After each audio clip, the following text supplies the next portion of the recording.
On digital radio, FM, online at BBC Sports Scotland, your smart speaker, and BBC Sounds. This is Sports Sound from BBC Radio Scotland. Scottish football lives here.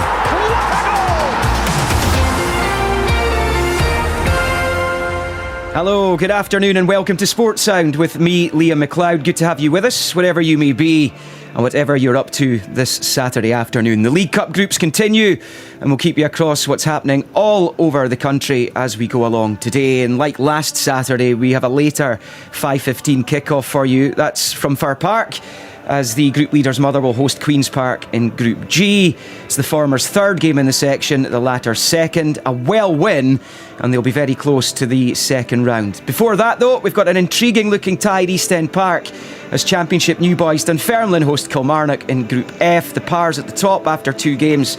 Kelly didn't play midweek, but they know that a win today would put them top of the pile. We'll also be at the games between St Mirren and Arbroath, at Dundee United Peterhead and Alloa St Johnstone. Those three, the big clubs in those fixtures, suffered big shocks last weekend, with United going on to lose at home to Partick Thistle on Tuesday. So the pressure is very much on Jim Goodwin, just 2 games into Dundee United's season. So just a reminder of what happens. The 8 group winners will join the 5 European representatives in the second round, with the 3 best runners-up also progressing to the last 16. So every point and every goal could be crucial come next weekend's final matches. Drawn games, of course, see a point for the 2 teams involved, but they'll also have the chance to pick up another in a penalty shootout that will follow the 90 minutes. So here's what's coming up across the groups A to H this afternoon. Group A, it's Alloa against St Johnstone. It's Stirling Albion against Stenhousemuir. In Group B, Dundee United Peterhead. Partick Thistle are taking on Falkirk. In Group C, it's Brechin City Cove Rangers and Livingston against Hamilton. In Group D, Ross County Morton and Stranraer host Edinburgh City. In Group E, it's Airdrieonians Dundee and Dumbarton Bonnyrigg Rose. In Group F, Annan Athletic against Albion Rovers. Dunfermline against Kilmarnock, as I mentioned, they're our first commentary match. In G, it's Elgin City Queen of the South and Motherwell Queen's Park, which is the later commentary match here on Sports Sound. And in Group H, Cowdenbeath Montrose and St Mirren against Arbroath. Another huge game in the League Cup. There are games this midweek as well on Tuesday and Wednesday evening, and we'll be covering those ones. And remember, Hibernian season gets underway on Thursday as well, when they travel to Andorra to face Interclub d'Escaldes in the first leg of their Europa Conference League second qualifying round tie. They need to negotiate 3 rounds of qualifying if they are going to make the group stage. So we'll have a little look at that match perhaps in the first hour as we go along. Hearts entering QR3. The draw for that, incidentally, is on Monday, though there will clearly be variables given it's made before qualifying round 2. And Rangers will find out their Champions League third qualifying round path on Monday as well. We'll also have a look at some of the other stories. Big transfer news. It appears as though clubs are certainly ramping up on that count as well. We'll have a look perhaps at the apparent demise of Viaplay in the UK, what that could mean for the cup competitions and the national team, for which it is primary rights holder.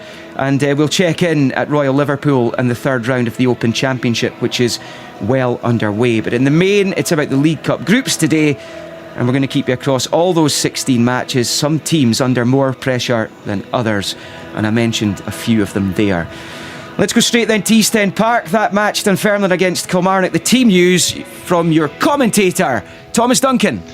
Thanks, Liam. Good afternoon. Really looking forward to this game. As you said, it's really intriguing. 2 big clubs, Kilmarnock in the Premiership, Dunfermline, of course, promoted to the Championship, winning League One at a canter, really, last season, and it's them who have control of the group at the moment, top on 5 points. Kilmarnock, with just the 3 having played a game less, only opened last week with a win against Annan, which means it's looking like a 3-way fight between these 2 and Wraith Rovers for 1 and perhaps 2 spots in the last 16, which means it's kind of a not must win, but very important game for both these sides. I'll start with the team news for the home side, Dunfermline, and the big news for them is that Matty Todd, their influential attacking midfielder, is not fit. He picked up an ankle injury in their win against Annan midweek. He misses out. He's one of 2 changes, Rhys Breen the other one dropping to the bench. So in comes Chris Hamilton for his first start of the season. He was suspended after a red card in pre-season. He comes in, as does Andrew Todd, the son of Dunfermline legend by the same name, Andy Todd, who made over 350 appearances here for the club and is in the Hall of Fame. So Dunfermline line up with Mehmet in goals, a back three of Fisher, Benedictus, Ewan Otu, then Hamilton and Chalmers in midfield with Edwards and Comrie, the wing backs, and then Andy Todd and Lewis McCann scored 3 goals in the opening 2 games of this competition, either side of Craig Whiten. Kilmarnock also make 2 changes. Jack Sanders was sent off in that opening game against Annan. He's suspended. Liam Polworth also drops to the bench. So in comes Lewis Mayo, who joined on permanently from Rangers the other day, obviously here on loan last season, made 42 appearances, was very useful for Kilmarnock last season. He's here on a permanent basis now, comes straight into the lineup. Stuart Finlay, another summer signing, back for his second spell, came off the bench last week. He's into the lineup for this afternoon's game, so it looks like a back 5 as well for Kilmarnock, with Dennis, the lone summer signing, in goals from Bournemouth. Finlay, Ndaba and Dees the back 3. Mayo and Matty Kennedy, who's joined from Aberdeen, of course, the wing backs. Lyons, Watson and Danny Armstrong, so influential last season, of course, and scored in that win over Annan last weekend. And then Murray, Fraser Murray and Innes Cameron up front. I'll run through the benches. For Dunfermline, it's Max Little, Rhys Breen, Paul Allen, Miller Fenton, Taylor Sutherland and Liam Hogan. So a very young, inexperienced bench for Dunfermline. As for Kilmarnock, it's goalkeeper Kieran O'Hara, Kyle Vassell, who was so pivotal in keeping them up last season. He's fit again and on the bench. That's a big boost for Derek McInnes and his team. Kyle McGuinness, a summer signing from Hibs. McInroy, Marley Watkins, who joined last night after leaving Aberdeen to bolster Kilmarnock's attacking options. He's on the substitutes bench alongside Bobby Wales, Stephen Warnock, Aaron Quigg and Liam Polworth. The referee here at East End Park is Ewan Anderson. Thanks, Thomas. He's going to go away and try and get a word with Derek McInnes and James McPake ahead of kick-off. We'll play those interviews out for you, or perhaps take them live as we go along. We'll also have reporters at Tannadice, at the Rex and at St Mirren Park for those big matches, and myself and Thomas will keep you up to date with what's going on in the other ones this afternoon as well. I'm pleased to welcome to Sports Sound Willie Miller and Leanne Crichton. Leanne first. Good old-fashioned Scottish football fixture, this one, isn't it? It is, Liam. Yeah, good afternoon. Hope you're enjoying your lonesome company. We're I know, blessing the terraces this afternoon, which is quite nice. I've been so accustomed to Saturday afternoons in the studio, so it's actually really nice to be back out at a game. Really looking forward to this one in particular. 2 sides with probably different agendas, you would need to say, for the season. Although I listened to Derek McInnes speaking last week ahead of the opening League Cup fixture, and I know he wasn't too pleased just about the timing of it, not having a full squad together and looking to try and find that confidence within a group. And as Thomas mentioned in commentary, a big player missing for Dunfermline this afternoon, and Matty Todd as well. So it's never good timing if you pick up kind of serious injuries at this stage of the season. But nonetheless, I'm sure it's a game that Willie and I will look to enjoy. And so far, the weather looks okay. glad to hear it. Yeah, I mean, Matty Todd, he was really good last week against Wraith Rovers, so he'll be a big loss. Willie, you know a few of those Kilmarnock players pretty well. Derek McInnes is assembling some of his old team from Pittodrie, and Lewis Mayo comes in as well. He was excellent last season on loan from Rangers, and going by the reaction from the Kilmarnock supporters, they look absolutely delighted to have him back. Yeah, you know, Derek, he knows the game inside out. Very good manager. Watched him at close quarters when he was up at Aberdeen. Perhaps maybe a little bit in the negative side at times, but hey, he knows the game all right, and he knows how to win fixtures too.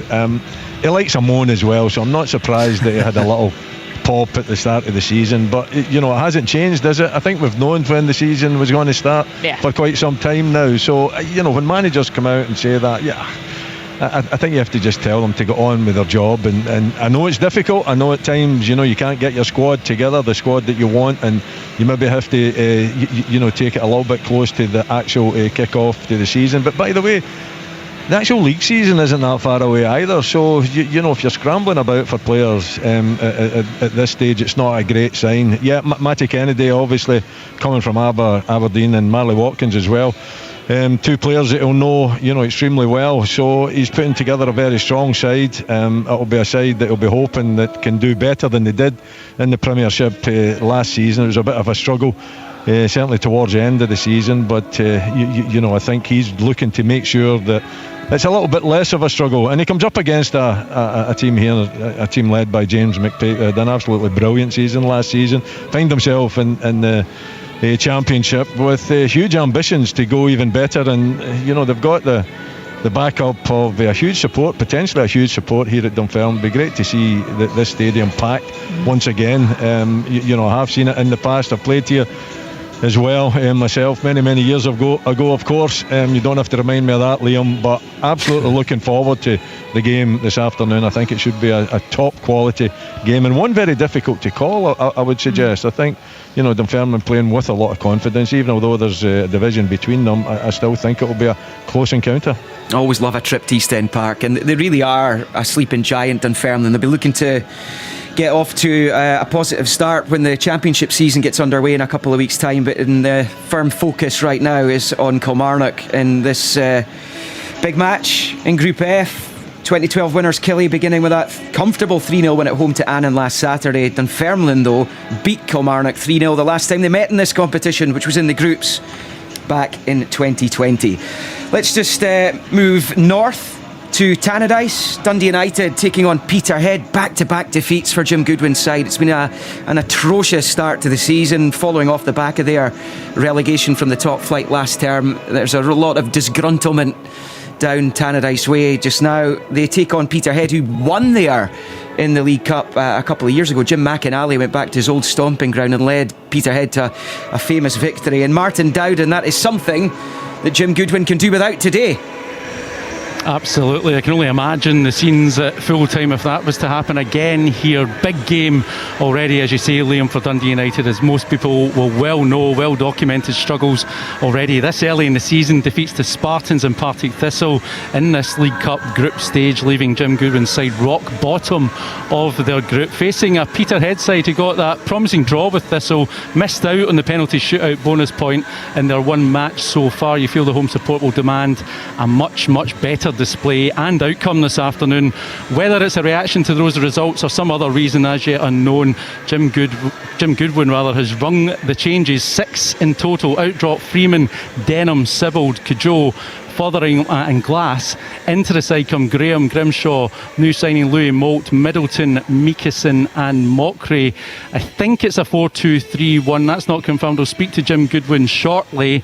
It will be Walton in goal, Grimshaw, Graham, Holt and McMahon across the back, Docherty and Meekison sitting behind Middleton, Mockery, Watt supporting Moult up front. On the bench it's Newman, Denham, Chalmers, Craig Sibbald, Fotheringham, Glass, Freeman, McLeod and Cudjoe. As I said, Peterhead will be reasonably content with their display last week, coming here knowing all the pressure lies with the opposition. They've made just one change. Out of the side goes Hamish Ritchie, in comes Ward to the side. Looks like a 4-5-1 for them. Mackenzie in goal, Danny Strachan, Jason Brown, Ryan Strachan and Scott Ross across the back. Ward, McCarthy, Jack and Jordan Brown alongside Duthie in midfield, with Shanks up front. On the bench for them, Oluyemi, Armstrong, Goldie, Ritchie, Wilson, McKee, Reid, Smith and O'Keefe. As I said, I'll get a hold of Jim Goodwin shortly. The referee here is Callum Scott. Thanks, Martin. Yeah, Peterhead, they've only won one of their last 10 League Cup matches. It was against Cove Rangers in July 2021. They did, though, of course, open with a draw with Partick Thistle last week, though they lost out in the penalty shootout for the bonus point. But looking to recreate what they did in 2020 when Stephen Boyd scored the only goal. But Dundee United effectively eliminated from the tournament already. And when you are one of the bigger clubs in Scottish football, to be sitting in that position is pretty grim when it's one of your shots at major silverware. So Dundee United against Peterhead. The group leaders in that group, in Group B, are Partick Thistle. They are at home to Falkirk this afternoon, and as I say, we will keep you up to date with what's going on throughout the afternoon. Very excited to say that Tom English joins us live from Hoylake. Our chief sports writer has been down there all week. I suppose, Tom, it's a bit of pressure on Harman. He had a good open last year at St Andrews, but he's in a slightly different movie here, isn't he? Sleeping on a 5-shot lead coming into the third round today. He is, yeah. Look, he's a cool customer, Harman, but he's going to need to be very cool. He's got, like as you say, 5-shot lead. It's a very handsome advantage over the field. I think it has rendered the atmosphere out there a little bit subdued, Liam. Like if it was Rory McIlroy or Tommy Fleetwood or a number of others with a 5-shot lead, I think the place would be electrified. I was looking back, Tom, sorry, I was looking back when McIlroy won his Open at Hoylake. I think at the midway point he had a 4-shot lead on 12 under. So I suppose it's a similar situation. Yeah, it is. But, Rory McIlroy has box office. He's a marquee player. Brian Harman is a terrific golfer. A very good Open last year, very good Open the year before. But people are not engaging with Brian Harman the way they would engage with others in this field. For example, John Rahm, who's coming on a charge. He's 5 under for his round today. He's 3 under for the tournament. Now there will be, I'm in here in the press centre, but I would imagine if I walked out the door, there would definitely be a frisson of excitement around Rahm. I think everybody, no disrespect to Brian Harman, he's been brilliant. He's putted like a god. His short game is exceptional, but people want excitement out there. They don't want a procession. They want the big guns to come on a big charge. And Rahm is doing it. He's doing his best. 5 under for the round. It's excellent. 4 birdies in a row. How very dare Brian Harman fire himself into a 5-shot lead at the midway point of the Open Championship? It's disgraceful etiquette. It's just not golf. It's fine for Rory McIlroy to do that. That's fine. That's cool. Of course. But Brian Harman. I mean, listen. He's terrific. He's a very, very together guy. He's keeping his feet on the ground. He did his interviews last night. He kind of had everybody looking at each other because he's big into hunting and fishing. Some kind of pictures on Instagram of him with crocodiles and deer that some might find a bit distasteful. I think if he's still leading the Open by 5 shots tonight, I think people will have more to say about that, about his hunting lifestyle. But for now, he is so composed. His putting has been the best in the field by a distance. He's holed putts from halfway around the Wirral, chipped in yesterday as well. So he's been impeccable. I mean, to go 67, 65 around this golf course is some feat. Even Rory McIlroy said that was to get 10 under at the halfway stage was sensational golf, which it was. I mean, McIlroy, just on his triumph in 2014, I think his first 54 holes he was almost flawless, and then he had a difficult final day. So I suppose what the spectators are hoping for and what the other players are hoping for is something similar happens to Harman at some point between now and tomorrow tea time. Well, for the good of the tournament, again, no harm to Harman, but we need a tournament here, and at the moment what we have is we've got a guy 5 shots ahead that's looking flawless. I struggle to believe that Harman can continue holding the putts that he's been holding. Yesterday 25-footer for birdie, 19-foot for birdie, 17-foot for birdie, 14-foot for eagle on 18, chipped in from 14 yards. The day before, 32-footer for birdie, 30-foot for birdie. He's just, he's from 5 foot or less on the greens. He's 100%, 19 out of 19 putts from 5 foot or less, and 8 out of 8, 10 foot or less. 100% on 10-foot putts or less. Nobody's recording those kind of stats on these greens. People are missing from 5 foot, 6 foot, 7 foot. He's holding everything. If he does that for 4 days, it would be absolutely astonishing. I just cannot see him keeping up this putting masterclass for 4 days. If he does, good luck to him. He won't be the biggest name winner of the Open, but my goodness, he'll be a worthy winner of the Open. I think we were talking about it last week. I don't think there was a more anticlimactic conclusion to a golf championship, in particular a major championship, than when Stuart Sink won the Open at Turnberry in 2009 on the playoff, thus denying the 59-year-old Tom Watson that triumph 32 years on from his previous win there. That's great, Tom, keeping us up to date with the golf. I'm going to turn your focus onto the football now. We're just hearing from Martin Dowden bringing us the team news from Tannadice, Dundee United playing Peterhead. We were talking about this on the programme last weekend on Sunday and the issues with Dundee United. They've since gone on to lose again. How much pressure is on Jim Goodwin's shoulders going into this game against Peterhead when it's effectively a friendly match for them, because you don't go through the League Cup groups with 6 points and that's the max they can get to? I think massive pressure already. I mean, if he loses today, would it be any surprise if he was dismissed? I wouldn't be surprised at all. I think the problems at Dundee United, and we've spoken about them last year, they go a lot deeper than the chopping of a manager. They've done that. It hasn't worked. I think they're in a strange place at the moment, Dundee United. Financially in a strange place.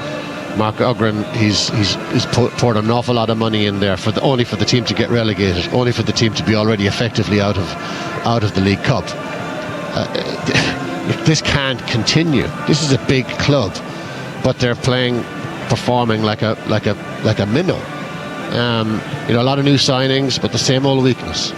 Not enough goals in the team, defensive weaknesses. Again, as Martin was saying earlier, 6 changes today, almost like desperation. The league season hasn't even started yet.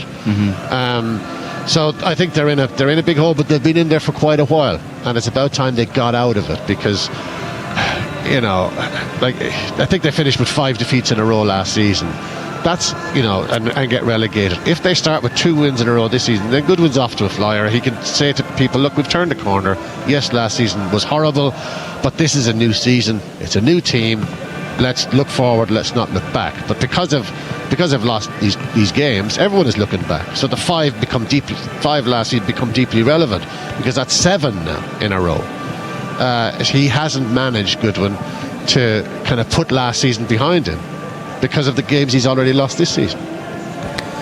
Willie and Leanne at East End Park, we can chat to them about Dundee United as well just now. Willie, it's been a real annus horribilis for Jim Goodwin. I think that's fair to describe it that way when you consider how it all ended at Aberdeen in the winter, and where he is now with Dundee United. It's just misery after misery for him. I know Tom, you said that the season hasn't started, but of course it has started, and that's why the pressure is on Jim Goodwin. And I've been to his both games, and I've watched the 2 defeats.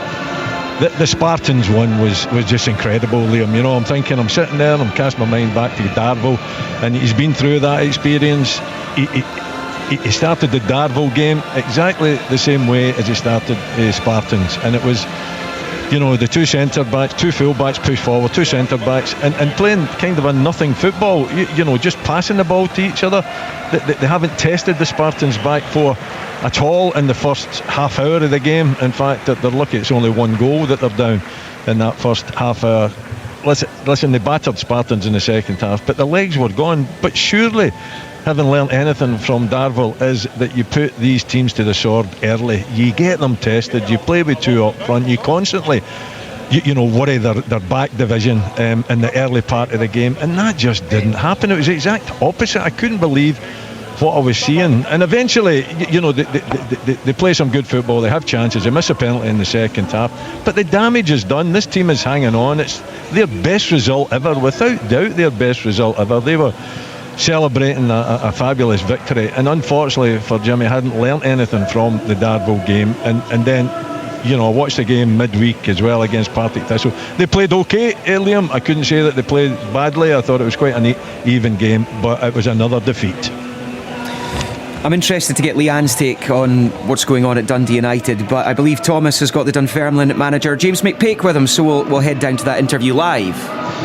Yeah, James, thanks for joining us on Sports Sound. This has got the feeling of a big game today, especially with the group finally poised between yourselves, Kilmarnock and Wraith Rovers as well, just behind.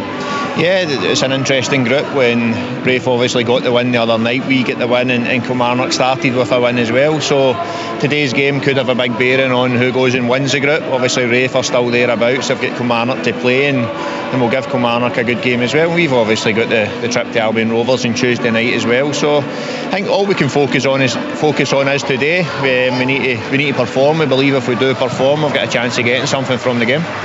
Is this an excellent test for you? Obviously did really well to win League One last season, unbeaten at home for the entire season. That's come into this season as well, and to go up against a Premiership team so early in your sort of journey with a Championship challenge to come, it's a good standard for you to try and meet so early.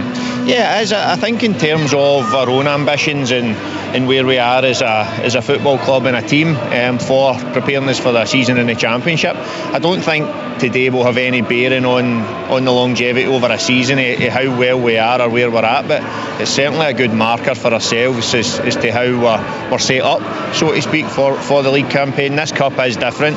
You see with some of the results for the Premiership clubs, there's clubs that are really struggling in this cup, and it's a tough cup so early in the season, but certainly for our own markers and where we are or where we feel ourselves, then it's a good test for that. But only that, it'll not have any resemblance to what will happen during the league campaign. But look, it's a competition we want to qualify from. It's an important competition in this country, so for that alone, it's a big game. A couple of changes to your team today. Matty Todd obviously missing that ankle knock. Is that going to keep him out for a long time? Unfortunately, we think so, yeah.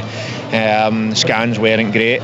We'll see a surgeon on Monday and we'll get a full diagnosis on that. It's a huge disappointment for the boy, more than anything. He had an injury that kept him out an important last month of last season. It's disappointing on a personal note. Look, in football, injuries happen, but as a football club and as a manager, I'm just gutted for the boy, but we'll support him, we'll get him back. He's a strong character and he'll come back at the levels he was at, but yeah, it's a sore one for him. And what are you expecting from Kilmarnock? You'll have faced Derek McInnes as a manager a couple of times. What are you expecting? But they'll be a good side. Obviously, you mentioned that they're Premiership opposition, so they come with that tag. They ended up staying up, and Derek will be looking to build on that. He's a fantastic manager. A lot of time for him, and they'll be organised. They'll be a threat up the top end of the pitch, and they'll test us more certainly than the last two games have, in my opinion. And we'll need to stand up to that. But look, it's what we do as well. We can't just think because it's a Premiership team that we're going to lie down or we're beat already. And that's not just because it's this cup. But any time a team comes here, then we want to play well. We want to get our fans on side and have a go at them. Thanks, James. Good luck. Cheers. Cheers. Thank you. Top man. Enjoy. James McPake, the Dunfermline manager, with Thomas Duncan live at East End Park. I'm just watching Lionel Messi's goal, his first goal on his debut for Inter Miami. Free kick, last minute winner. Absolutely incredible stuff.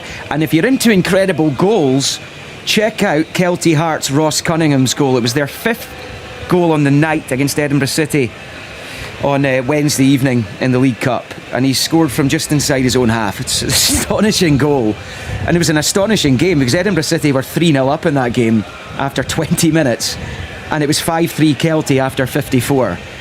Frankly ridiculous, but there you go. That was in Group D. Great stuff. So this competition does provide the dramatic moments for any of the doubters, should there be any remaining. Leanne Crichton, just finally perhaps on Dundee United, and we're hoping to hear from Jim Goodwin before we go to commentary at 3 o'clock. We heard Willie and Tom talking about their ills there. Things don't seem to have improved, no matter how much she's tried to shake it up over the summer. No, they don't, and that's the difficulty when you come into these competitive games as early on in the season as you do. You don't have the luxury of having time in your side that you can adapt and adjust. Jim Goodwin ultimately has to get results. The expectation is there. He's already under enormous pressure, as is every manager, I think, at this stage of the season. And you only need to look back to the beginning of last season at St Mirren's Cup campaign that put Stephen Robinson under enormous pressure. I think the results was Airdrie or Broth in the same group section. They were then tipped to be one of the sides that was struggling in the league, and of course they bounced back and they had a very good season by their standards. But I don't think Jim is going to get the same amount of time and perseverance that even Stephen Robinson would have got at that early point, simply because, one, the reputation at Aberdeen coming off the back of it, and straight into that Dundee United job, he was expected to get results. Now I do think they'll be a competitive side and they probably will be the favourites for the Championship, but as I say, you've got to get results even at this stage of the season, a side like Dundee United, and it doesn't look good. This afternoon will be a test for them. I would expect them to get through that test, but Peterhead won't be an easy game, I'll tell you that right now, because there's been a lot of change at that club as well.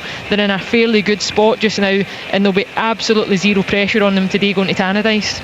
I think there'll be sorry Tom, I was just going to say there'll be some serious duress going into that first league game against Arbroath at Gayfield on the Friday night. Mm-hmm. See, I know we say, and a lot of people say, they're probably favourites for the Championship. Why? Because they're Dundee United? Well, that's not a reason to make them favourites. No, I think on paper, Tom, though, they're a strong side, though. I think there's a strong Championship contingency when you look throughout that team. But we said that all through last season. Oh, you look at the player, look at the names that they have, and they went down in flames. It doesn't matter. We look at the names and we go, oh, that's a strong side on paper. Don't play it on paper. Paper's Who's your irrelevant. favourite for the championship? I don't know. I don't have one. I want to see how the first weeks play out. No, you don't get to predict after the season's up and running, Tom. That's not how it works. Well, I'd rather wait and be right than jump in now and be wrong. You know what I mean? I don't know how we can make Dundee United favourites, given what they've already done in the 2 games in the League Cup. We cannot make them favourites to win the League Cup just because they have some, in inverted commas, big names. Big names are useless to you if they're not performing. Jim Goodwin, he gets a good press because he presents very well. He's a good communicator, but he's on a lousy run as a manager. And he needs to get himself out of this hole and quickly, or else he won't be in a job. Yeah, how long does he get then? How long does he get, do you think? I think if he loses today, I'm not sure he gets another game. Now he might, but I think the pressure. We can't predict the future, but if they lose today, and I don't think they will, I think they'll win today. But hypothetically, if they do lose, I think the pressure on him from the fans, especially at home, will be very, very hard to ignore. So look, we'll wait and see, but. This whole Dundee United thing, have we not learned the lessons from last season with, Dundee United, good players, they won't go down? Well, they did go down. So reputation for players it's meaningless unless they're working hard. And this league, that championship, my goodness, you need to work hard and you need to be honest in that league. You don't necessarily need to be big names, but you need to be honest and hard-grabbing, well organised. And there's nothing that tells me from the first 2 games that I've seen from them in the League Cup this season that they're close to that. I believe we've got the Jim Goodwin interview. We're just turning that round just now, so we will play that out in just a moment. So just to keep this going just now, Willie, do you feel, given you've seen the 2 Dundee United matches, you saw them a lot last season after Jim arrived as well, do you kind of feel as though you're watching the same movie here as you saw at Aberdeen? Well, the Spartans game, I have seen that movie before. Yeah, it's a rerun. It was a rerun of Darvel. Are you hearing the same things in the interviews from him? Yeah. I think, like Tom says, he's a very good communicator. He talks well. He doesn't. He's not an angry manager. He will, give you reasons for why they're not doing well. They don't get good results. But at the same time, do people really want to hear that? Fans don't listen to that, do they? They'll listen to it, but do they really take that in? What they want to see is a team that is winning games of football, and I think that's where Jim has fallen down. He fell down, in the latter part of his reign at Aberdeen, and he started this season just dreadful and very poor in terms of the first game. I thought the second game was all right. I think the way they played against Partick Thistle gave probably Jim and me maybe optimism that it might be an okay season. They don't have much firepower at all, up front. I think Tony Watt, we'll have to see how Louis Moult does. He didn't look that sharp. I don't think he will be that sharp. I think he'll need time to get up to pace, and maybe that's what Jim will be hoping for now that he's out of the League Cup section and can't qualify. I think the pressure is right on him. I totally agree with what Tom has said there. I think they will be one that you'll be looking at in terms of possibly taking the championship, though. I think there is enough there to suggest that they should be at least competing towards the top end. Whether they're good enough, I don't think they're good enough to run away with it, and not by a long shot are they good enough to run away with it. But if Jim Goodwin gets time, they can't get. It's unthinkable for them to contemplate defeat today at home against Peterhead, even though Peterhead have started the season well. That is unthinkable, and I agree with Tom. There would be huge pressure on Jim Goodwin if that was the case. If they didn't win the game today, and if Peterhead took anything from that game, I think the home fans wouldn't accept that. I think they're struggling to accept it just now.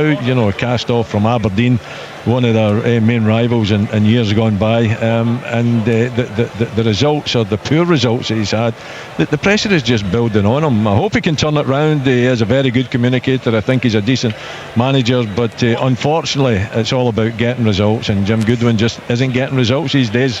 Yeah, Jackie McNamara was the manager 10 years ago. Since then they've gone through, I think it's 9 different assistant managers since then. Mixu Patalainen, Ray McKinnon, Shaba Laszlo, you forget he was there for a spell, Robbie Nielsen, Mickey Mellon, Tam Courts, Jack Ross, Liam Fox, and now Jim Goodwin, who we can hear from right now. Jim, obviously the vital thing today is to get a win and show the supporters what you're intending to produce over this season.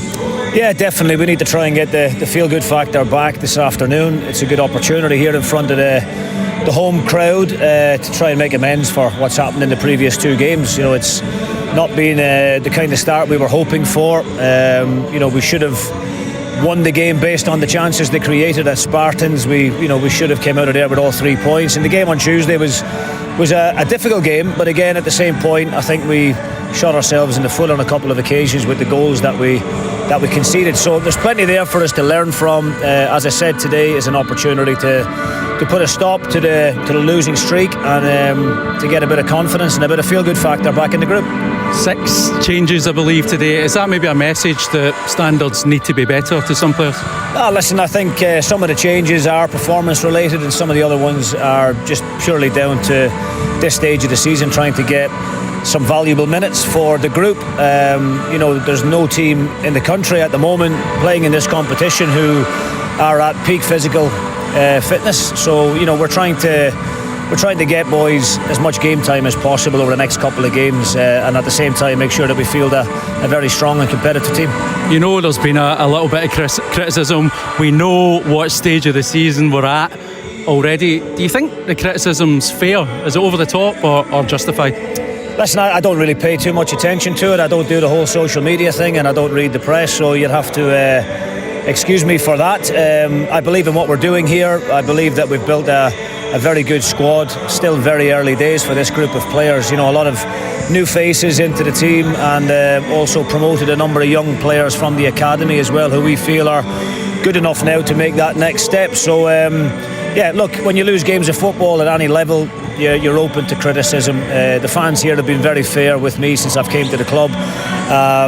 You know, we're very much a work in progress. We're not going to be judged on how far we go in cup competitions this year, albeit in every cup we want to go far.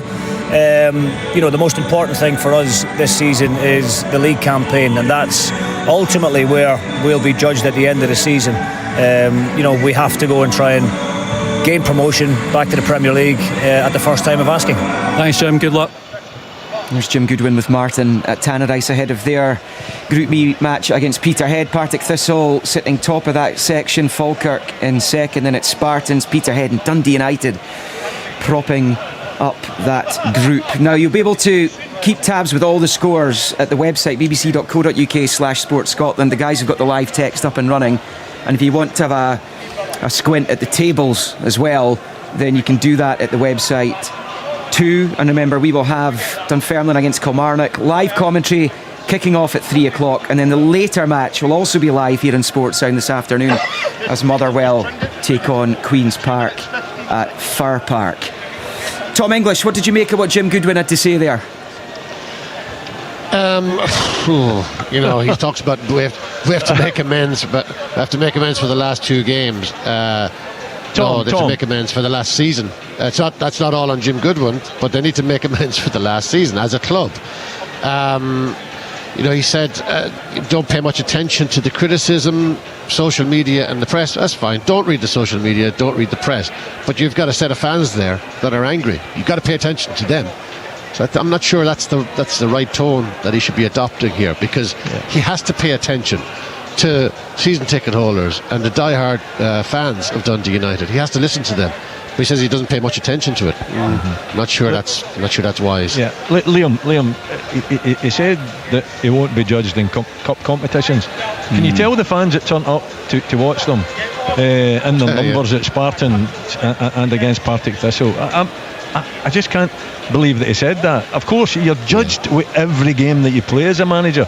I can understand them saying that his priority is getting back into the Premiership. I can wholly understand that, but you can't say that you won't be judged in cup competition. This is the best chance of major silverware, Willie, isn't it, for these clubs? Absolutely, and there's finances as well to be taken into consideration if you get a good cup run too. But there's the enjoyment of the fans turning up and seeing their team playing well and having a good cup run. Cup runs are vitally important for clubs like Dundee United. So I cannot agree with him with that statement and saying that he won't be judged in cup competitions. He will be judged in cup competitions, and I think if you ask any Dundee United fans, they would say the same.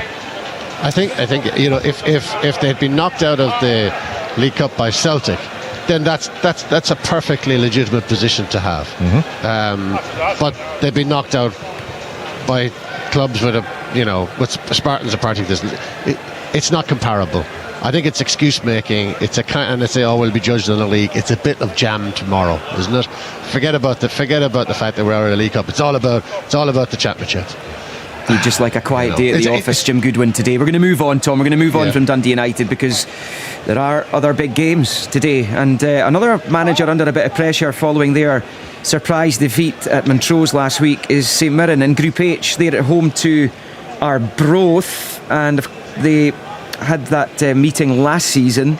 I think it was their opening game last season. Arbroath won that game. Kerdine Idsan is in Paisley Forest, can bring us the team news.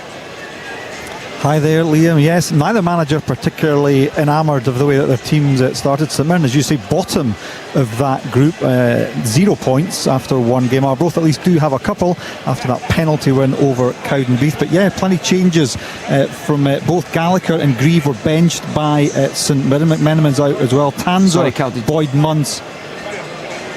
Oh, hi, Liam. No, crack on. Yep.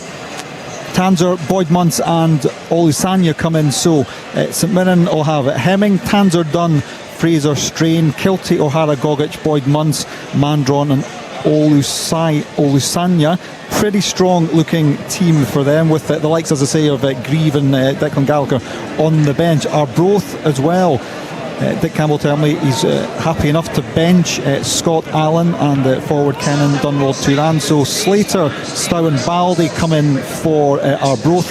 So they've got Gaston, Steele, Little, O'Brien, Stewart, Slater, McKenna, Dow, Stow, Baldy and Bird. And as I say, neither manager particularly happy with the way things are going. And St Mirren manager in particular basically saying he needs 3 wins out of 3 now to get through.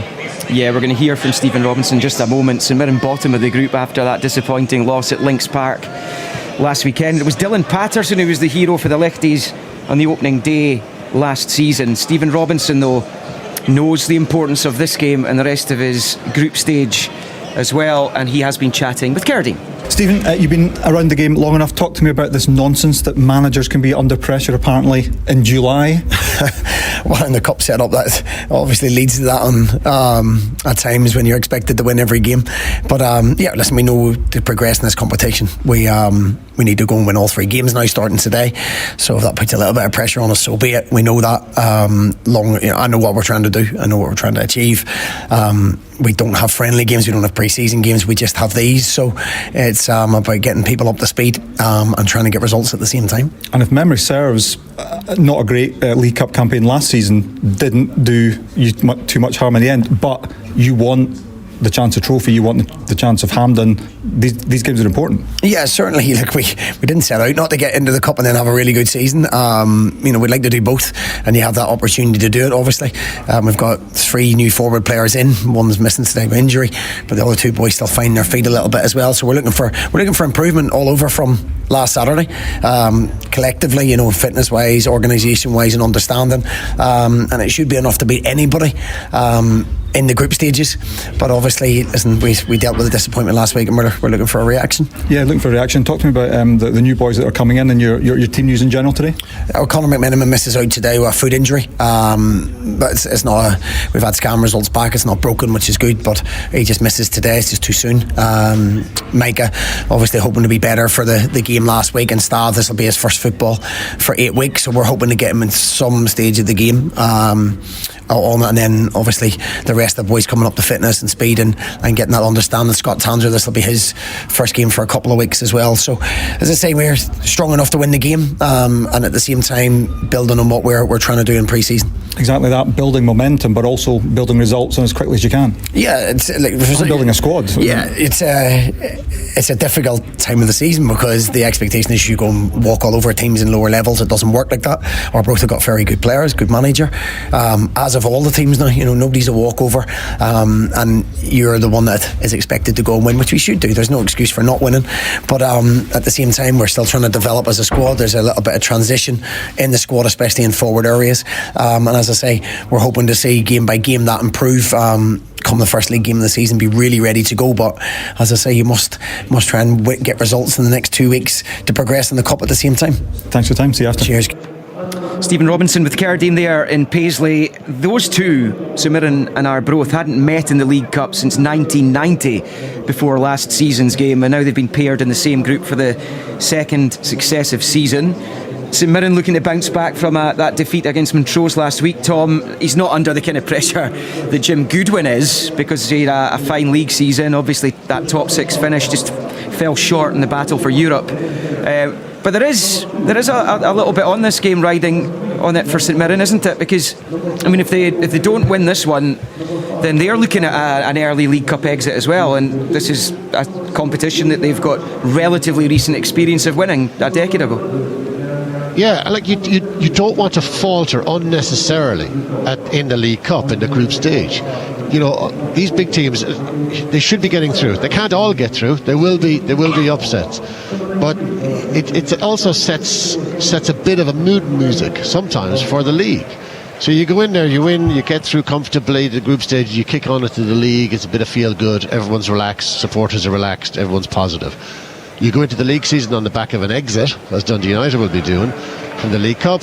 Everything is a bit stressed. So that's why Stephen Robinson will want to win today.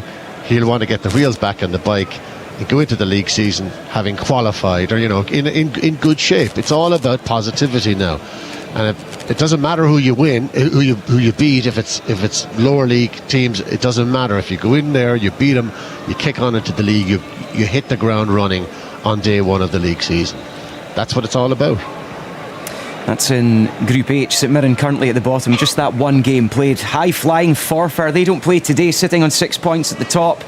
Montrose, who beat St Mirren last weekend, were brought back down to earth by local rivals Forfar on Tuesday as they were beaten 2-1. So it's another really intriguing game. St Mirren against Arbroath there in Group H. Now, I know that Chick's waiting like a coiled spring to bring us the team news of Alloa against St Johnstone. Sainties, of course, even more recent experience of lifting the League Cup. They did so in 2021, that famous double that they won. But they're under pressure as well, Chico, after last week. Yeah, Liam, if you're talking about a League Cup crisis, then we don't have a point between the two teams competing here at Alloa this afternoon, so both are facing a must-win situation, something, and you hear shortly from Stephen McLean, the manager of St Johnstone, something he did admit to me. On the plus side, St Johnstone have signed a striker this week, Luke Jeffcott, 2-year contract. He's a former Welsh under-21 international player. He comes from Plymouth and he's here on a 2-year deal. He's been very impressive apparently in training this week, and he goes straight into the team. I have to say that marks on occasion today for Alloa Athletics. Stefan Skugel, he was home to play his 100th game for the club, but he's been put on the bench by the manager, and we'll see if we see him throughout the game. I think Stefan Skugel was one of these players, when I saw him first come into the game, I thought he's going to be a real star. Marvellous natural ability in the match. I thought we were going to see a great career from that lad. Anyway, 100 games in for Alloa if he gets on today, certainly named on the bench. And the teams this afternoon, I'll go with PJ Morrison in goal, Vertonen, O'Donnell, David Devine, Morgan Neal, Stephen Hetherington, Kevin Colley, Curtis Roberts, Connor Salmon, lovely to see him again, Bradley Rodden and Quinn Coulson. On the bench for them, Keir Burt, Andy Graham, Dave Mackay, Josh DeBayo, Stephen Skugel, Stephen Buchanan, Luke Rankin and Ewan Devaney. As I said, St Johnstone, a new look from them, and I think they're hopeful of still bringing in 3 or 4 players before the window closes. They go with Dimar Mitov in goal, Tony Gallagher, Andy Considine, Ryan McGowan, Liam Gordon, Stevie May, Graham Carey, Dry Wright, Kusha Valley, Luke Jeffcott and Cammy Ballantyne. On the bench for Saints, Ross Sinclair, Callum Booth, Alexander Ferguson, Liam Parker, Taylor Stephen, Danny Phillips, Cleminiok and McChrystal and Milchrist on the bench for them. The referee here, Grant Irvin, is Grant Irvin, and I'll be determined to keep going to get a result over the public address announcer Liam. So if you give me another 5 seconds, just it'll take a be break. Chico 1, Tannoy 0. There you go. Take a big deep breath and have a little sit down now, Chick. That's very good of you. Yes, indeed. Let's hear from Stephen McLean, the St Johnstone manager, who's been chatting with Chick. Stevie, let's talk first of all about your new signing, Luke Jeffcott. Did he start today? Yeah, he's in from the start, so we like him a lot. Watched him quite a bit, Chick, and he's a goal scorer, an out-and-out goal scorer, so hopefully he'll bring that to us. If we create chances, hopefully he'll get in that box scoring goals for us. That, of course, is the number one commodity in the business, isn't it? Somebody could put the ball in it. I think so. I think a lot of people talk about strikers doing other things nowadays and having other parts of the game, but ultimately that's what you want your strikers to do, and that's why I brought him here. So yeah, he's in from the start and hopefully he can bring some goals today for us. More business to be done in the signing department? Definitely. I think I want 3 more in if I can, so we're working hard on it. We thought we had one done, but it fell through during the week, so that was disappointing, but we've got a couple of other things on the go just now, and hopefully we can get them over the line next week. A lot of twists and turns in this competition already. Is this already a must-win game for St Johnstone? It definitely is, Chick. I think there's no hiccups that can happen now, so we need to we've got 3 games in a week and we need to go and win all 3 if we want to top the group. So I've said that to my players, I've challenged them, no mistakes now, and we need to go and win these 3 games, and I'm looking forward to it. We didn't do enough last week in the game, but it was fair play to Stenishmuir, but yeah, I was critical of the players last week, and rightly so, but I'm confident we can go and get a win today. Do you think, I'm not just talking about St Johnstone, but other clubs here, some players, it's kind of falls dawn to the season, they don't really understand that this is a competition where clubs like, as we know, St Johnstone can not just get the final but win it. Exactly, I think that's what you've got to look at. I think sometimes the players maybe go in and take it lightly at times, but these part-time teams are very good sides, they're well organised, they've got good managers like Chipper, and they do their homework as well, so there's no mugs in football, so we've got to make sure we turn out and our attitude's good, and we give everything we can and hopefully win the game. Alloa began with a 2-1 defeat at home to Stirling Albion on Wednesday. Quinn Coulson got their goal. Of course, Saints lost 1-0 to Steny at Ochilview in their only game so far, and this is the first meeting between them since July 2005 in the Challenge Cup. They last met in the League Cup in 2004, the year before. Alloa won and Alan McGregor was in goal for Saints.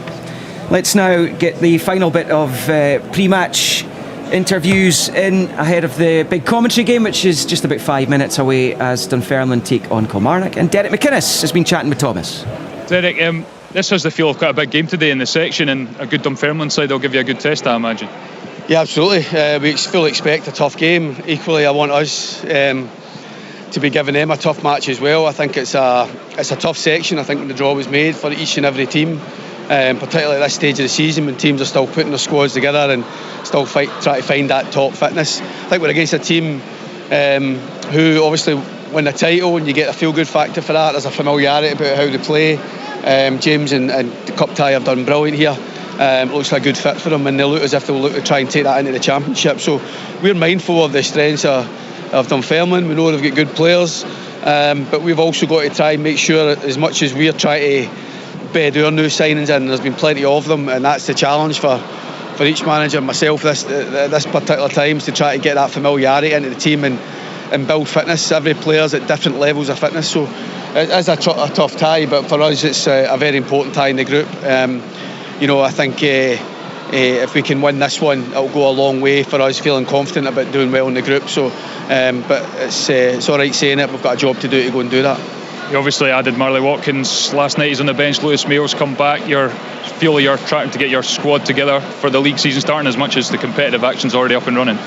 Yeah, I think there was been real pressure on everybody in the club, the recruitment side of it, and myself, to try and get players, fill up a squad. We had loads to do a few weeks ago, and we've still got bits and pieces to do now. So, delighted to get two boys I've worked with before, and I think sometimes when you've worked with players who've served you well, you always get that attachment to them. Mayo done particularly well last season for us, and I think he's the type of signing that the club should be making, and delighted we've had the support to do that. A young player who his best years are ahead of him, and Marley at the other end of it, he's still got plenty to prove, and he's got good fitness about him, he's got good motivation about him, and he can play a variety of positions in the forward line. So we'd still like to go again at number 9 if we could in the forward areas before the window closes, and that will be key for us. But getting Kyle Vassell back onto things today on the bench and getting Marley in certainly strengthens us from where we were a few weeks ago. Thanks, Derek. Good luck. Yeah, if they can get Marley Watkins going, that could be a decent addition to the Kilmarnock squad. So it's Dunfermline against Kilmarnock. The commentary is just coming up. Leanne, I'm looking at this game as it's an obvious pick as one of the games of the day, isn't it? It is, absolutely it is, yeah. And the crowd's starting to tumble in now as well, Liam, which is good. I really can't call it. Willie mentioned that earlier on. It's going to be a really tough one. I think it will be a hugely competitive match. I think both sides will go at it, as I said, with a point to prove. I think Dunfermline will want to go and show that they can mix it with a Premiership side. I think Kilmarnock will want to prove that they've strengthened, albeit Derek's alluding to just fitness levels and player performance, etc. But I don't think Kilmarnock will treat this lightly at all. I think it'll be a brilliant game. Kelly's last League Cup win over Dunfermline was in 1980. They've played a few times in the competition since then. Dunfermline got the better of them the last time they came up against each other. Willie, it's great actually when you're at East End Park and it's a busy stadium, and the Dunfermline fans I think are going to be excited about this campaign, because although it's unusual to see back-to-back promotions, it's not unheard of. And that championship, it could quite easily be that Dunfermline are battling for top 4, maybe even the championship title itself. Yeah, well, I'm sure James McPate will be hoping that that's the case, and it has caught the imagination. Better crowd in here than there was at Tannadice for that Thistle game. Saw that, yeah. Yeah, so they have taken it on board. There is an excitement in the city. Listen, I think it could add to the Premiership if James McPate manages to get this team up. I think it'll be a big ask this season, but I think the ambition is there. He is a young manager too. He's wanting to be successful. Speaks extremely well. I think he's moved house. Who was it who was telling me that? Someone was telling me that he's moved house to Dunfermline. So he's out, running the street. So he's actually bought in to the fact that he is part of the I love hearing that, Willie. I love hearing that. I do, absolutely. I think it's a statement that he's made that he wants to be successful here. He wants to show that to the fans, to the residents of Dunfermline, that he's part of this club, and I think that is a real statement that he's made. So good luck to him. I think it will be an entertaining game today. I think it will be a measure that he can use, against a very, very experienced manager in Derek McInnes. And if he comes out on top here, then the signs are that it's going to be a successful season for him. And I would expect them to be challenging towards the top. I think it's going to be competitive, the championship, but usually is always competitive, and I think Dunfermline will be part of that group up at the top there, battling it out to get into the top tier. Annan are taking on Albion Rovers in the other game in Group F. The team's not quite out at East End Park, but the first whistles are beginning to go across the country, and we'll keep you up to date with the matches as we go along. Group A, it's Alloa St Johnstone, Stirling Albion, Stenhousemuir. In Group B, Dundee United, Peterhead, Partick Thistle, Falkirk. In Group C, Brechin City, Cove Rangers. That's kicked off already. They're about a minute into that match. Livingston Hamilton is the other game in that group, and of course the Ackies have started really well. They're 6 points out of 6 so far. Livingston have only played the one game though.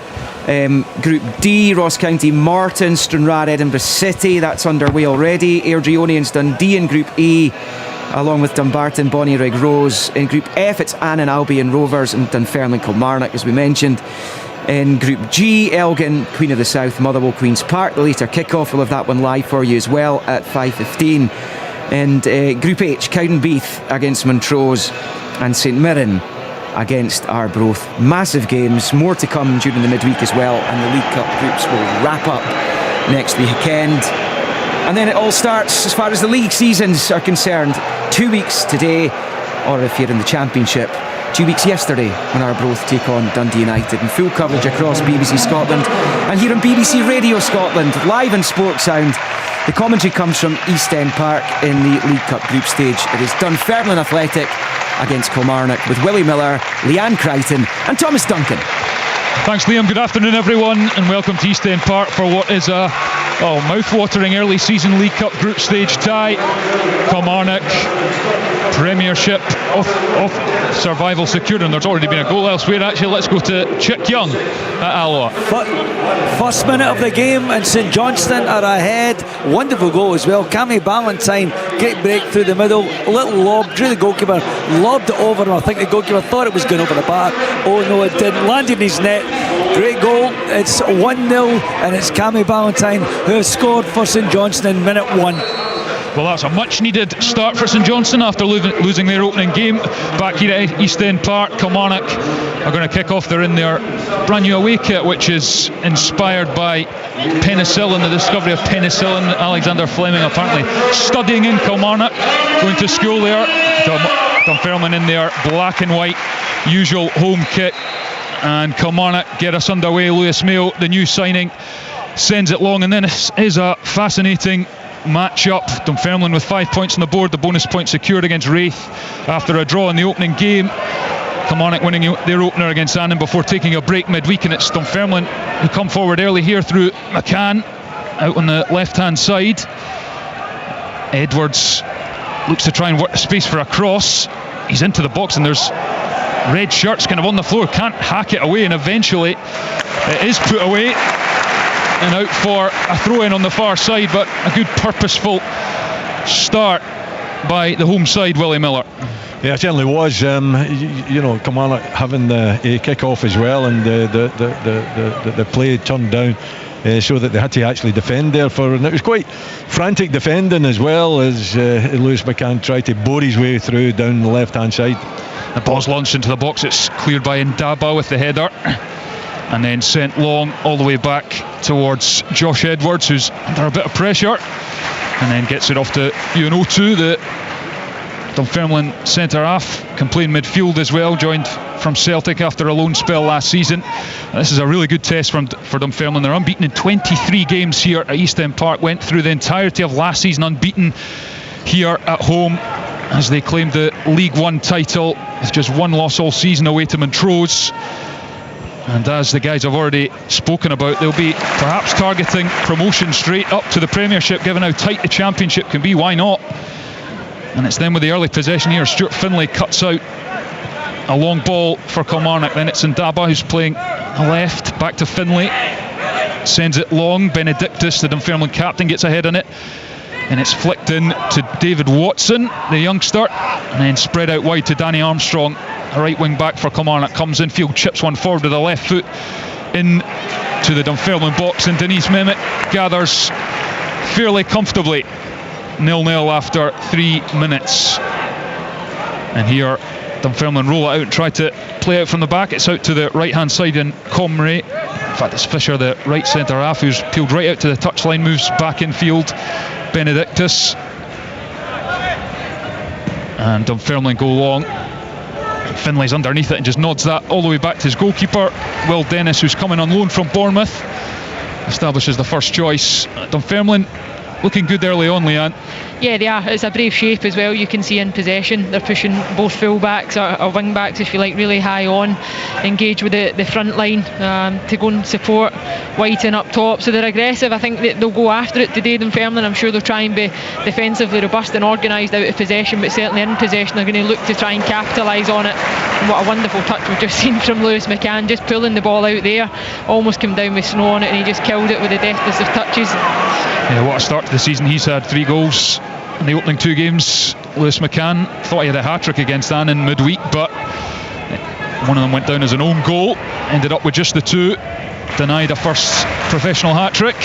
Dunfermline have the ball at the back. Benedictus under pressure from David Watson, who's getting forward to put pressure on the home defence. Fisher, who got his first goal for Dunfermline against Annan, goes back to Mehmet, who launches it long towards Comrie, but it's won by Ndaba. There's a bit of head tennis going on, middle of pitch. Kilmarnock have the ball. Here's Brad Lyons, a tight space out to the left touchline, work back to Finlay, who left-footed puts it back round the corner to the goalkeeper Dennis, and Kilmarnock will have to restart. An interesting Derek McInnes talking about the challenges of trying to build your squad, build fitness. As a free kick called by Ewan Anderson for Kilmarnock just inside the Dunfermline half. David Watson thought about going quickly, but yeah, that's an interesting point that Derek makes, about the fitness. The only thing I would say is that surely all clubs are in that situation. And here's Ndaba, gets into the box for Kilmarnock, puts it across the goal, and Kilmarnock are in front. Fraser Murray with the opener after just 5 minutes for the visitors. It all came from Ndaba down the left hand side. He just went past his man, pulled it back, and Murray was there 5 yards out to knock it into the bottom corner. 1-0 Kilmarnock. Yeah, it's a good start from Kilmarnock, and he does really well, Thomas. The cut back from Ndaba, as you mentioned, and Fraser Murray just coolly slots it home with the right foot. But from a Dunfermline perspective, it's far too easy, far too passive, allowing Ndaba to get to the byline. You've got to, at worst case scenario, stop the cross, put it out for a corner, defend it. I don't know if it comes down to the shape, as I mentioned, where they're a bit brave and expansive early on in the game, and they've just been caught in behind with that deeper ball for Ndaba. But as I mentioned, a great start from Kilmarnock. Yeah, I think that's a problem, isn't it, when you go really positive, 3 up top and the 3 at the back, and there's the issue there is a fullback, because when Ndaba he's playing as a fullback, Kilmarnock have got a back 4 there, and he's occupied the space, but the minute they hit the byline, the minute he hits the byline, you're in trouble, and he cuts it back, and you've got good support from Murray there. And it's a good cutback as well, he finds his teammate, and it's a simple tap into the back of the net. It's well worked, but poor defensively from Dunfermline. I always think, Willie, when you've got those 3 centre backs as well, somebody has to defend that front 6 a lot better. The cutback, fair enough if Comrie doesn't stop the cross, but who defends that next line of attack? Yeah, good start to the season from Fraser Murray. Derek McInnes was singing his praises in the media, saying he had a poor end to last season, injuries and other things, and he couldn't wait for this season to get started. He's been good in pre-season apparently, and scored against Annan, and he's already up and running here. Derek McInnes did say to me pre-match he's still looking to add another striker, but Fraser Murray staking his claim certainly with the opening goal here, and it's the Premiership side, Kilmarnock, who are in front 1-0. It's Dunfermline who made a positive start, but here's Kilmarnock with the ball midway through the Dunfermline half, and it's gone out for a Dunfermline throw-in, which Comrie Fisher has in his hands, in fact, and he's going to try and look for an option. There's some movement in midfield from Dunfermline. Fisher eventually just goes back to Benedictus, takes one touch, moves it back to Fisher, switches it out to O2, where there is some space for the Dunfermline centre half to just dribble forward to halfway. Out to Edwards on the left hand side, plays it looking for McCann, but it's cut out by Mayo, and there's a battle in midfield, which Dunfermline eventually get the ball back, and it's out to Fisher. He's moved into the Kilmarnock half, he's gone for the switch of play to McCann, who gets up, header, and it's going to just go behind for a goal kick. Dunfermline 0, Kilmarnock 1. 8 minutes played here at East End Park. Yeah, it's a huge blow, isn't it, for Dunfermline to lose the goal so early in the game as well. As a positive start, it's basically 3 up top that they're playing with. They do look open, that's the only thing. I'm all for entertaining the fans, but I think starting the game and looking at Dunfermline and trying to play to their strength and make sure that you're not leaving gaps, and there's more gaps opening up.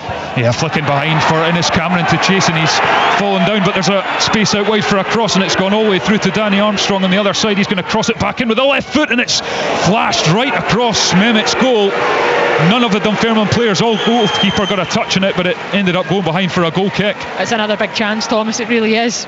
Kilmarnock have got to do better. It's a brilliant ball, whipped in, dangerous area, and Dunfermline are certainly riding their luck. The fact that it's only a goal kick, I'm just wondering how exactly that. Yeah, I'm just wondering how Fraser Murray managed to miss that with his head. It looked as though it was just any contact, really. Any touch any at all. Contact. Was it Matty Kennedy, I think it was, that whipped it in from the right hand side as well. It was another break, too many spaces at the back. And I think James McPake will be a little bit concerned about how he's defending this game in the early stages. Yeah, when you look at the shape, I think it's more a box 4 in the middle of the pitch that he's tried to create with McCann and Andrew Todd just in behind Craig White and Chalmers. in Hamilton certainly in there supporting, but you've got to get the press right, and that's a bit that Dunfermline are lacking now, and those wide areas are where Kilmarnock are finding a huge amount of success early on. As Watson clears, Kilmarnock 1-0 up here against Dunfermline. St Johnstone already in front against Salah. There's been a delay to the kick-off between Livingston and Hamilton Accies due to a medical emergency in the crowd, so our thoughts with those involved there. That game due to get underway at 3:15. Kilmarnock leading here, 10 minutes played. Fraser Murray's early goal, and they've got the ball all the way back in their own box. Dennis, the goalkeeper, goes out to Ndaba, who set up the opener, playing it left back, can play centre half as well, joins on loan from Ipswich Town over the summer. Here's Brad Lyons in midfield for Kilmarnock, chips one over to Matty Kennedy, who is offside. Flag goes up. Kennedy felt he was onside there, but it was tight, but the flag went up fairly quickly. Yeah, he's gone a little bit too early, Thomas, but you can see the movement from Kilmarnock right away. They've identified those wide areas in behind the fullbacks, looking to try and target it, but as I say, Kennedy's just gone a fraction too early. Benedictus with the right foot looks for the switch of play, but Armstrong read it all the way, and he's intercepted, and he's galloping into Dunfermline territory. He's got one man to take on, goes past him, can he get the cross? And he can, looking for Murray. 0-2 block. There was faint appeals for a handball. His arm was very much by his side. Watson gets in, tried to help it back onto Armstrong, but it's trundled out on the far side for a throw into Dunfermline. And there's been a goal in the match involving St Mirren. Let's get an update from Kennedy Nitzan. Yes, 1-0 St Mirren. Looks like Mikael Mandron with the goal. Lots of high fives there. Lovely play down the right hand side from Ryan Strain. Beautifully dinked chip right onto the forehead of Mandron, who couldn't possibly miss. 10 minutes in, St Mirren 1, Arbroath 0. Well, St Johnstone and St Mirren putting some things right from last week when they both lost their openers to lower league opposition, but still early days, of course. Kilmarnock leading here. Dunfermline under some pressure with the ball in their own half. It's come all the way up for Whiten, who's done well to win that. Here's Chris Hamilton under pressure, twists and turns, gets it off to Benedictus, who's then forced back by Cameron to Mehmet, the goalkeeper, who has to go long. Good pressure out of possession from Kilmarnock, and then they get a free kick. David Watson shoved over, according to Ewan Anderson, the referee, by Chris Hamilton. I don't think there was any doubt that he was pushed over, and it's just frustration from Dunfermline. You can see they're really struggling just now just to find any sort of consistency in the game. Some slack passes, backwards passes, just putting themselves under unnecessary pressure. Here's Armstrong, right hand side as Kilmarnock go short with a free kick. He's got two men on him, comes back on the left foot, offloads it to Murray, who's and then a little flick inside, and then gives it back to Mayo, across to Robbie Dees, the other centre half. Here's Matty Kennedy on the left, out to the touchline where Ndaba's waiting. He's gone with a left-footed cross, but that's wayward into the Nonny McCarthy stand here at East End Park. Kilmarnock still leading by a 1-0 against Dunfermline. Yeah, I mean, they've got the upper hand, the visitors, haven't they? I think that early goal for Dunfermline has certainly knocked them back. You feel as though they need to try and maybe build the play up a little bit. They're going back to front, I feel, too early. Okay, they've got plenty of bodies up in the top line, but I think you've got to try and build it up through the midfield. They've certainly got players in there that can do that, but they're looking particularly weak defensively, and when they're on the ball, I don't think that the build-up play is particularly enthusiastic. I think they're struggling for a bit of calmness out there, and I do feel that they need that in the midfield. Try to hold on to the ball a little bit longer. Well, Derek McKinnon spoke about expected Dunfermline to be a confident side. They did start brightly before going behind in the opening 3 or 4 minutes, but they're definitely on the back foot here as Mehmet plays it long, and Ndaba wins the header nicely, nods it infield. Kilmarnock turnover possession. Here's Fisher, and then the centre half is fouled by Matty Kennedy, I think. Dunfermline will have the free kick in their own half, but yeah, 18 games unbeaten going back to January. Dunfermline trailing early here, and it will be interesting, fascinating to see how they adapt to the Championship. Just the one season in League One, straight back up and taking some momentum into the season, and they get a free kick here from the long free kick which came forward. There's a foul on McCann, I think, and it'll be a free kick, left hand edge of the box, 35 yards out or so, and a chance to whip a ball in. Yeah, it's a good opportunity for them to put that delivery into the box. Thomas certainly, Lewis McCann got up really well. He rose tallest and just got a nudge on the way down. Joe Chalmers is over it. We know he's got a wand of a left foot at times. Yeah, 15 assists last season in League One, set piece taker for Dunfermline, and he's over this one, and he's going to run over it, and it's Andy Todd who takes it short to O2, then puts a pass into the box, but it's cut out immediately. Been a frustration from the fans that wasn't put into the penalty area first time, but Dunfermline have it back. Here is Chalmers out wide, it's evaded, Whiten in the middle, and then Daba heads it up in the air, and it's ricocheting around in the Kilmarnock penalty area. Eventually it's hacked clear, comes back, controlled and sent down the pitch by Brad Lyons, who's wearing the captain's armband for Kilmarnock this afternoon. It's nodded back to Mehmet and goes by Dunfermline, who rolls it straight back out, and Dunfermline look to get on the front foot. You just think, early in the game as well, they've got enough height, mind you. You know, the back four for Kilmarnock are very tall as well, but when you get a free kick like that, get the defence tested. You can see that they've tried to watch something from the training ground and it hasn't come off, but get it into the box, get them tested. I think at the very least it's going to get the fans on your side, isn't it? And it's going to test their centre back. Yeah, and I think you just get a feel for the game and the way the game's playing out, and those types of moments that you rehearse in the training ground might look good, might feel good, but I think you can see the way Dunfermline have started this game, that the chances of something like that really coming off early on was unlikely. As you say, test the defence, put the ball into the mix and give guys like Craig Whiten something to go and attack. You're listening to Sports Sounds here on BBC Radio Scotland. 16 minutes gone. Kilmarnock, the Premiership outfit, leading Dunfermline of the Championship by a goal to nil here at East End Park in Fife. And it's gone all the way through for a throw into Dunfermline from the Kilmarnock goalkeeper Dennis. Fraser Murray's 5th minute strike as Derek McInnes' side in front. And interesting, as we were saying earlier, Derek McInnes talking about trying to get his squad together and up to speed for these group stages. It's a challenge managers talk about a lot. It's something he didn't have to deal with an awful lot, or at all actually, as Aberdeen manager, because they were in Europe and not having to play in the group stages, but he obviously had it last season. This is his 2nd season. Slowly building his squad with the addition of Watkins, player he brought to Aberdeen before that, and Lewis May obviously back permanently, playing from the start this afternoon. Here comes Dunfermline with the ball into the channel for Todd to chase. It's hooked away by Dees, a signing from Inverness for Kilmarnock. And there's Fisher, who's fouled as he tried to run the ball out of defence, and another free kick in a handy position for Dunfermline, a chance to maybe get the ball in the box on this occasion. Yeah, Fisher does really well. Just that bit of composure Willie alluded to a few moments or so ago. Dunfermline just a bit frantic, launching the ball forward. You've got to try and build through the thirds, and that's exactly what Fisher tried to do, get it under control and look to play centrally. And he has it back as he went short, looked to put the ball in the box, blocked by Kennedy. Comrie has the ball in his hands, the right wing back for Dunfermline on this near side as we sit in the main stand at East End Park. He's looking for options. Todd offers himself, then drifts away. As Todd comes back, gets the ball, gives it to Comrie, right hand side, goes past Watson, and then Ndaba comes across and makes the block, and it'll be behind for a corner to Dunfermline, who are just starting to bring themselves back into this game, Willie. Yeah, well, they took that early blow, didn't they? And I think it knocked their confidence a little bit. But you've got to get over that. You've got to get over it as quickly as possible.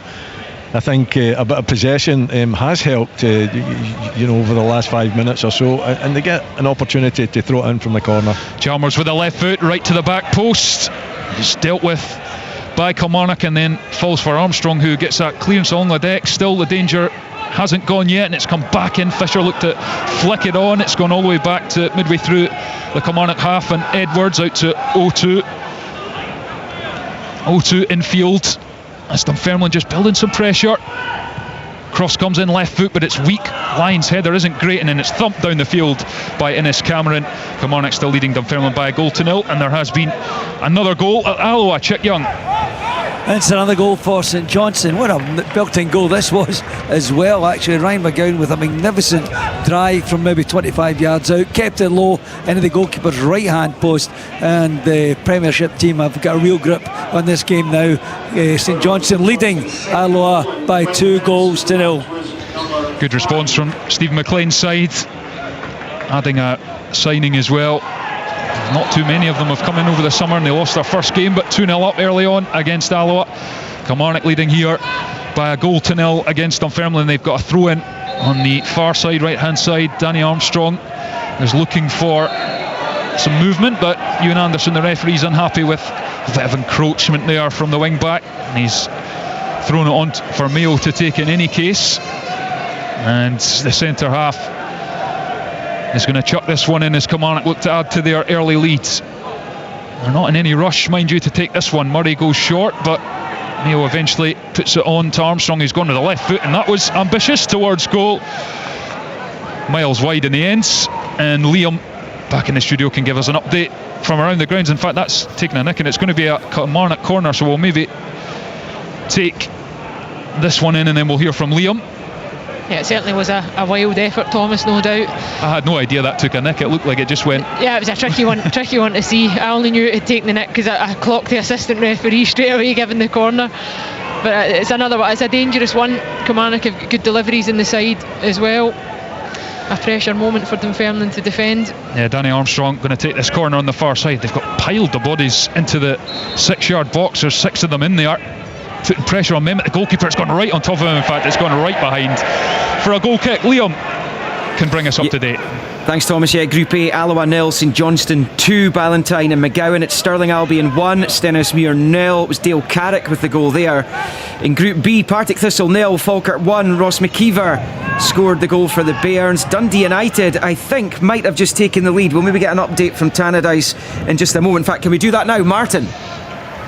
We can indeed. It's Dundee United 1, Peterhead 0. Guess who? Louis Moult, the easiest to finish, about roughly a yard from goal, a square ball across. He just ran in and tapped it home. The reward for United has been fairly flat so far, to be fair. They've had more of the ball, but that the first real opening, and a very, very welcome goal for Dundee United. So leads for Dundee United and Falkirk in Group B. Thomas will interrupt me should anything happen at East End Park. You won't miss anything in Group C. Goalless between Brechin City and Cove, and Livingston Hamilton, which kicked off late, quarter past, because of a medical emergency in the stand. In Group D, it's goalless between Ross County and Morton and Stranraer Edinburgh City. For Murray to shoot, and he's just flashed 1 inches over the crossbar. Fraser Murray so close to getting his second and Kilmarnock's second. It opened up for him. Kilmarnock still leading 1-0 though. It did, yeah. I mean, sorry, Liam. I'll let you take it forward. Yeah, I'll wrap this up quickly, Willie. In Group E, Airdrie, Dundee 0-0. Also Dumbarton, Bonnyrigg Rose goalless. In Group F, Annan are goalless with Albion Rovers. Of course, the match you're listening to, they are also in Group F. Kilmarnock leading by 1-0 thanks to that early strike from Fraser Murray, who's just had another chance there. In Group G, Elgin City 0, Queen of the South 1. It's a Kieran McKechnie goal that's separating the teams. Motherwell Queen's Park kicks off at 5:15 live in Sports Sound. And in Group H, St Mirren 1, Arbroath 0. Michael Mandron with the goal, and goalless between Cowdenbeath and Montrose. Thomas. Thanks, Liam. Andy Todd just had a wee ambitious effort, tried to chip the goalkeeper there, but Dennis was under no pressure. But that, Willie, was a good chance for Murray as well. Opened up for him. It did open up. It was a good build-up play as well. But again, too many spaces in that Dunfermline defence. He struck it well enough. He just didn't get over it properly, and it flashed over the bar. But I think James McPake will be disappointed in how they've defended. I think the way they play, the formation they've got, and the ambition that they've got to go forward leaves it really, really open in midfield. I don't think the back three, back five are dealing with the attacks that Kilmarnock are threatening with so far in this game. Yeah, and Kilmarnock have got a handy free kick here midway through, or 35 yards from the Dunfermline goal. Hamilton just went in a bit late, and Benedictus as well as over the captain having a word with the referee Ewan Anderson. He's not happy at all, and the fans around are booing because the referee is still deep in conversation with Benedictus, who fervently disagreed with that decision and led Luke a free kick, in all honesty. and it's going to be a chance left hand, in line with the left hand corner of the box, 35 yards or so. Armstrong and Matty Kennedy over the ball for Kilmarnock as they look to add to their 1 goal advantage. 24 minutes on the clock here at East End Park. Armstrong takes a few strides back, puts the arm up, and it's Kennedy steps over it. Armstrong with a left foot whips it to the back post, headed behind for a corner by Benedictus. Good defending from the Dunfermline centre half. 1-0 Kilmarnock still. Yeah, it's defended well. It was actually a really good delivery from such a deep area. Sometimes difficult to get enough whip and pace in that ball, but Benedictus was alert to it, puts it behind for the corner. An evenly matched game now. You need to say Thomas going a little bit more end to end. Dunfermline will be hoping they can defend this situation again and look to try and get themselves back in the game before half time. Kilmarnock are all bunched in around the penalty spot. They've gone short, and then Armstrong tries to whip it in, but Todd got out well to block, and it's out for a throw in, which Armstrong takes quickly for Mayo, who puts it on the thigh. Back to Armstrong, left footed cross high up to the back post. It runs through outside the penalty area where Ndaba picks up. He's forced it back to Finlay, the centre half, who's out on the left hand touchline, moves it in to Murray, who's dropped deep, and he's chipped onto the back post, but Denise Mehmet claims it very comfortably. The goalkeeper, who had an outstanding season along with the back three in front of him last season, kept a club record 24 clean sheets. Outstanding, and they've already been breached this afternoon by Fraser Murray's early opener. Here's O2 at the back for Dunfermline. Looks for a pass forward, and he's just gone long, and he was nowhere near picking out a teammate, and that's gone harmlessly through to Dennis in the Kilmarnock goal. You've got to try to keep it, you've got to try to make good possession, in that situation.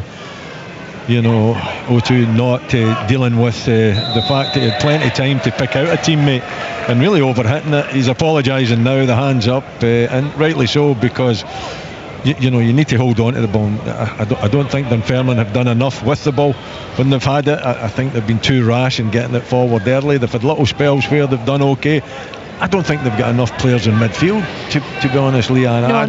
They don't have any options in there. I suppose you start to look at guys like Matty Todd that are out the side, Willie, and the impact that he would have. Just another one of those big players, creative player as well. They're just lacking that in the middle of the pitch, as you say. They've not looked to try and play enough. It looks to me there's a breakdown in communication at certain points, whether players are just not completely understanding their roles and responsibilities in this type of system.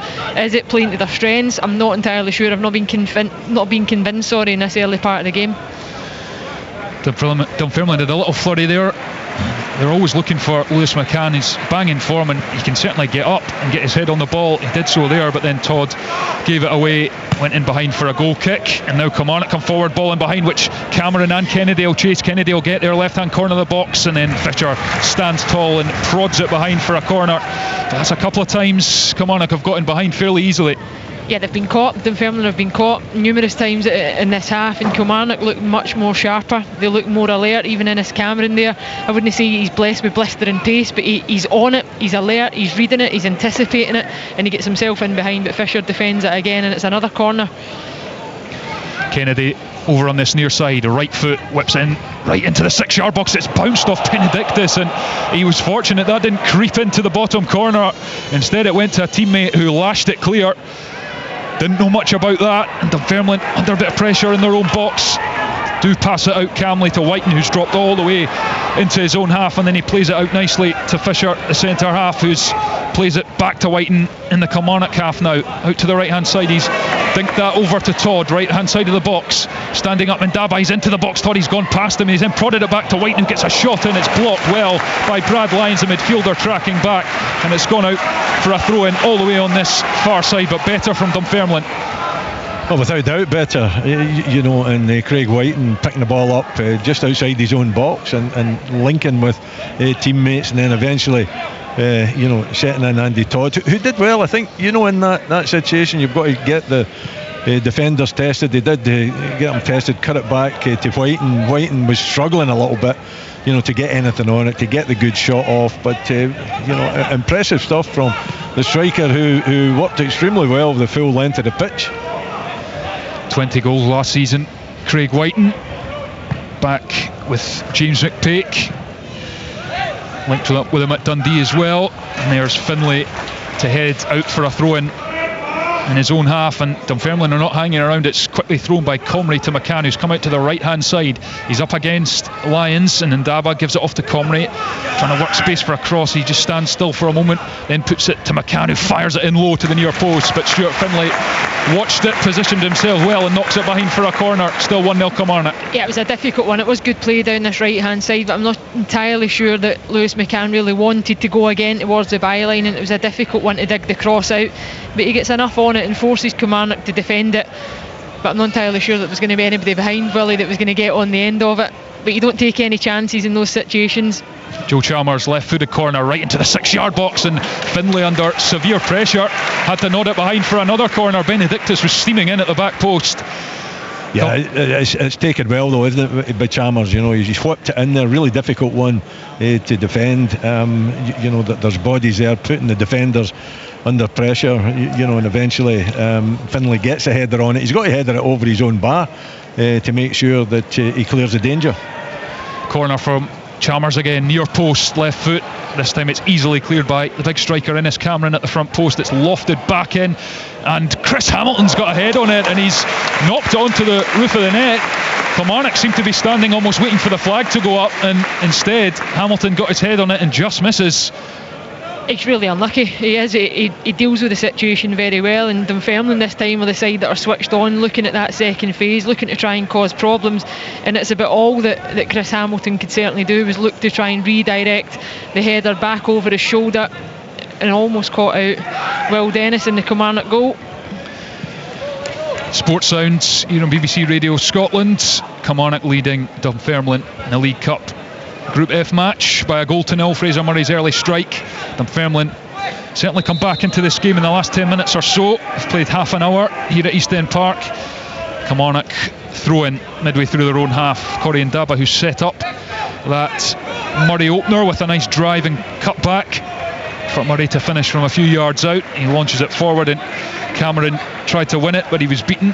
Kilmarnock have another throw. Ndaba launches it up the line looking for Cameron again. It's cleared by Dunfermline. Comes back though to Murray, who goes back to Dees, centre half on halfway. Again, it's forward but not very clean, and Dunfermline come away with the ball. Whiten's held that up well. He's played in Todd, who's been lively in his first start, and Ndaba gets in a good challenge, which the home crowd don't like, but a clean sliding tackle from the Kilmarnock fullback. And it's back to the goalkeeper Dennis, who balloons it into the air, and that's not the best clearance at all. It's going to go out for a throw-in on the far side for Dunfermline, who look to go quickly, but Edwards wants options. He's not got one yet. Chalmers eventually drops in, gives him it back, left-hand touchline. Edwards stabs it towards Whiten, who's stuck the right boot out and controlled it really well actually, and it's fallen to McCann on the edge of the box, whose space is shut down quickly. Dunfermline forced back, and then it's turned over. Watson with a lovely turn round Hamilton, who then rugby tackles him to the deck. Free kick Kilmarnock, and they'll just relieve the pressure, but excellent play by young Watson there. Yeah, the game's a bit scrappy though, isn't it? You know, there's no really too much of a flow to it. I'll say Craig Whiten though has been impressive in terms of taking the ball in and leading the line well, and you know that run that he had from just outside his own box as well to set up an opportunity that eventually fell to him. He's been impressive, you know, but I just think that the game needs to calm down a little bit. You know, I think Kilmarnock, obviously they'll be happy having that goal of a lead, but I don't really think that they put much together either in terms of football, you know, and passing movements and linking well enough either. It's all a bit detached just now. You've got two teams, Willie, that look like the style is pretty similar. You know, they don't want to dwell on it too much. They don't want to have that possession-based style. They don't look to try and recycle it too many times. It's almost play through the thirds as quickly as you can and look to get an end product. But that final part, as you said, in the final third just hasn't quite been there for either side. Well, it's interesting. Both James McPake and Derek McInnes spoke to me about the pitch pre-match. Apparently there's an issue with the sprinklers here at East End Park, so the pitch I don't think has been watered, and it's a bit dry, and I wonder if that's playing into both teams' thoughts. It looks okay from up here, but certainly Derek McInnes saying it is a bit dry, so I wonder if that's... Yeah, it sometimes looks and feels different, Thomas, once you're on it. I would agree with that. You can sit up here and it looks magnificent, but if you're on it as a player, it just doesn't quite move as well. But I'm still not entirely convinced that either side has looked to try and play too much with the ball on the grass, that it would impact the play too much. 34 minutes played here in the first half. Kilmarnock leading Dunfermline by a goal to 0. Dunfermline throw in the Kilmarnock half, just in front of the dugouts. Fisher thinks about throwing it to Whiten, who then doesn't want it and turns away. In comes Hamilton, who gets the ball under pressure from Watson, manages to get it away to O2 in the centre of the Dunfermline defence. He spreads it out with a left foot to Chalmers, who's under pressure from Murray, who stabs it out, and it'll be another Dunfermline throw on the opposite side. They go quickly. Chalmers infield for Hamilton, first time pass out for McCann on the left hand side, but that's good defending from Lewis Mayo, who gets across in front of the Dunfermline attacker and puts it out for a throw in. And a chance for Josh Edwards perhaps to launch this into the box. The Dunfermline wing back, he's thinking about it. The bodies are certainly getting in there. Fisher, the centre half's up, Benedictus is up, Todd's there, Hamilton, and he is going to fling this in from the left hand touchline. But Innes Cameron, the big centre forward for Kilmarnock, just reads it at the near post and heads it away. Here's O2 for Dunfermline. Chalmers gives it back, but it's hurried from Hamilton. He got it under pressure and it's turned over. Kennedy tries to play in Lyons, read by Hamilton. Dunfermline have it again. Todd round the corner, and again it's one back, and as Willie mentioned, it's just a bit scrappy. The ball changing hands a lot in the last few minutes. Here are Dunfermline up to halfway through O2. Played up to McCann, who's dropped in. Touch away from Lyons into the feet of Chalmers. Spreads the play to Fisher, who thinks about the switch of play. He's gone down the right hand side for Whiten, but Robbie Dees read it, and then it's out for another Dunfermline throw in this near side. 1-0 Kilmarnock still. Certainly a bit more energy from Dunfermline now, just in these last couple of minutes or so, looking to try and play forward. Chris Hamilton looks to me as if he's having a bit more of an influence, but you need other players just in and around to want to try and play, look to try and keep the ball.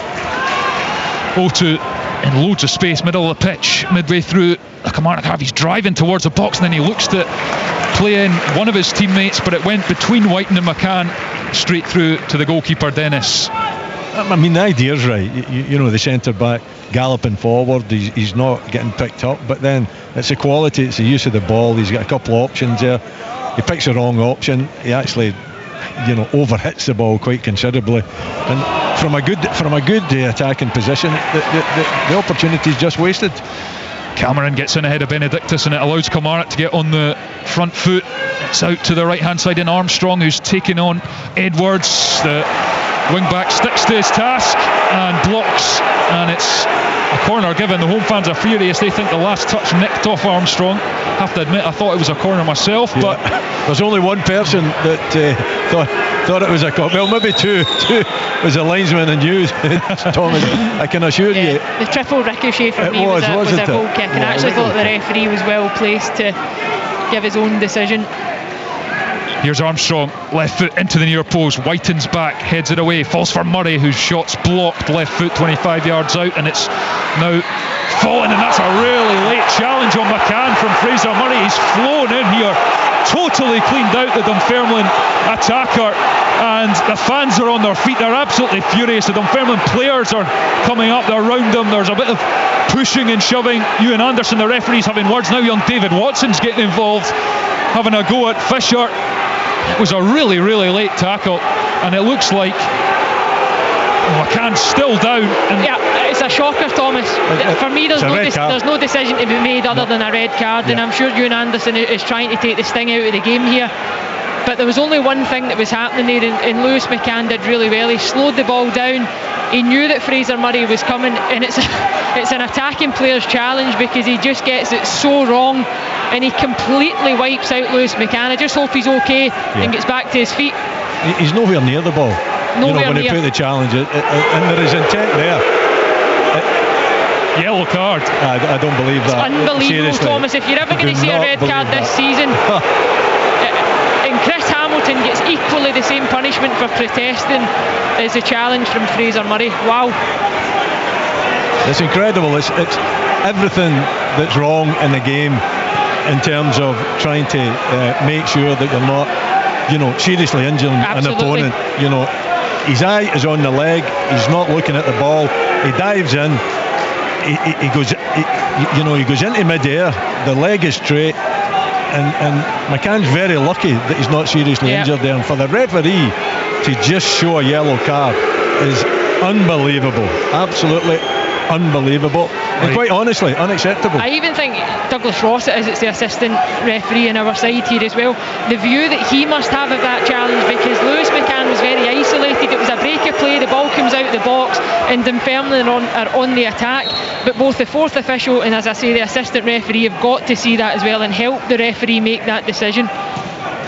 Yeah, I think if VAR is in any way involved, that's the referee Ian Anderson's been sent to the monitor to review that, and it seemed to have all the elements of serious foul play, endangering an opponent, reckless, out of control, but it's just a yellow card for Fraser Murray. And I tell you, Derek McInnes and Fraser Murray himself will be mightily relieved, because he probably knew, and there was no need for him to go for the ball, because he was, McCann was deep in his own half. He didn't go for the ball. You know what I mean?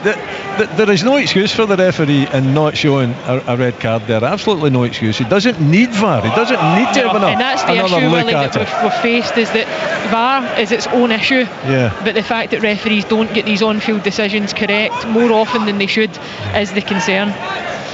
Well, it is 11 against 11, and Kilmarnock are leading by a goal to nil. McCann is up and okay. Dunfermline with the ball left hand side of the box, driving to the byline, and then it's come back and stumble. It's in, flicked. It's off the bar.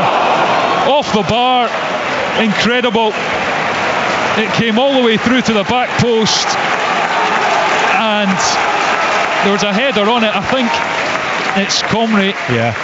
And he stooped, and it just it almost came off his shoulder.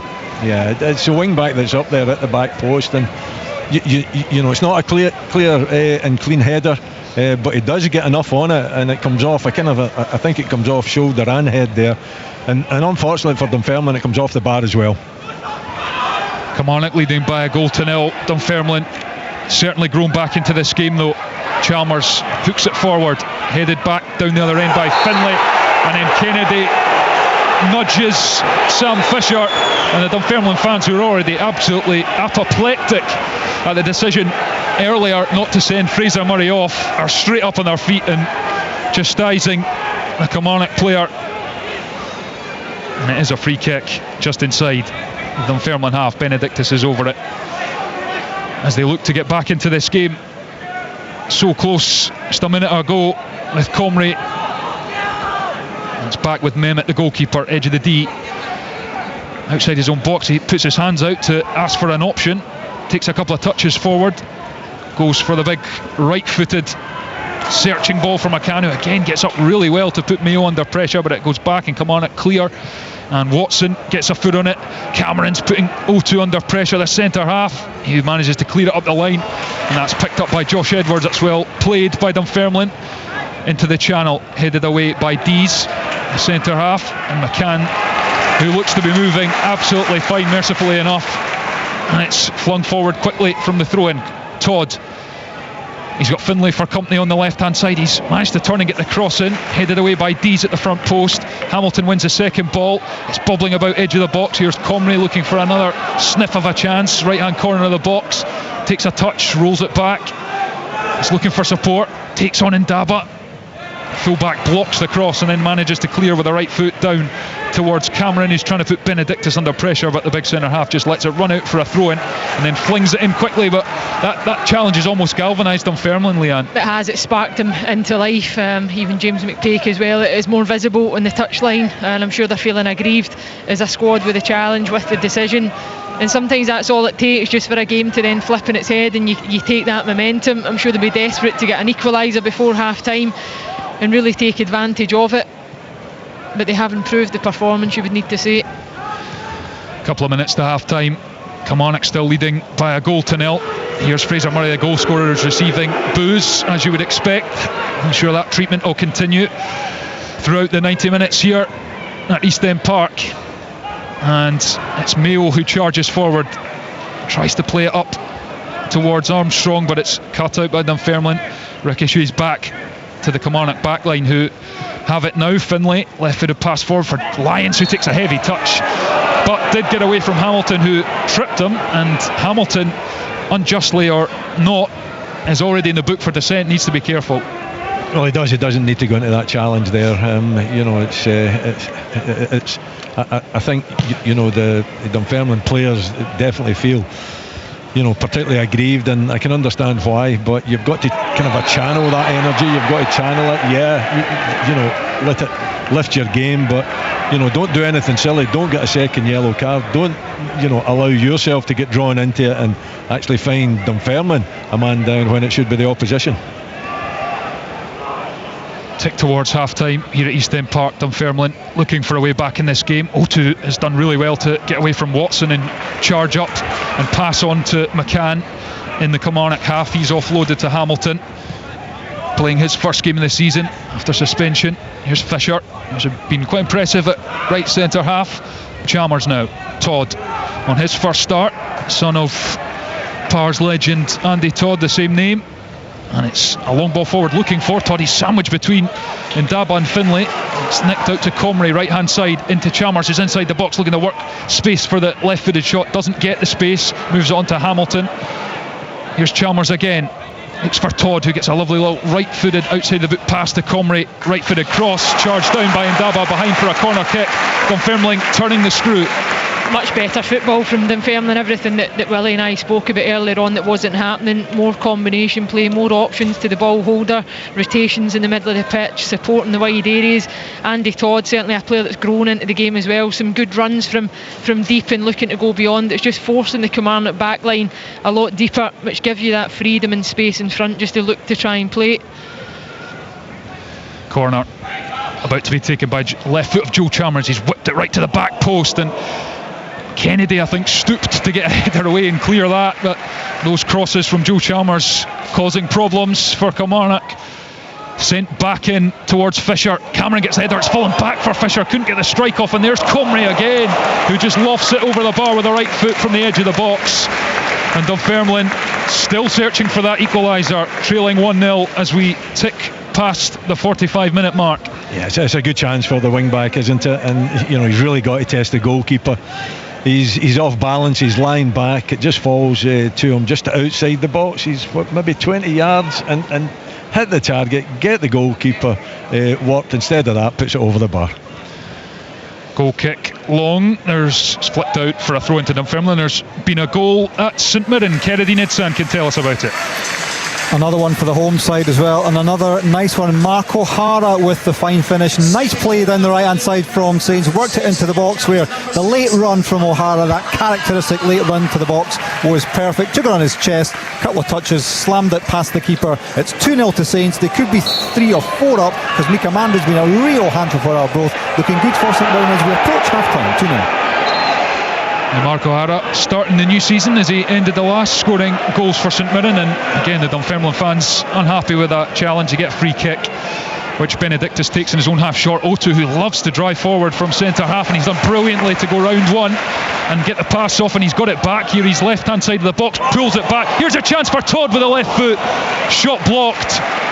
Still alive for Dunfermline. Here's McCann challenging from Lyons, poked away by Finlay, but only as far as McCann, whose touch just evades him, and Fraser Murray got in there, and that's the end to the half.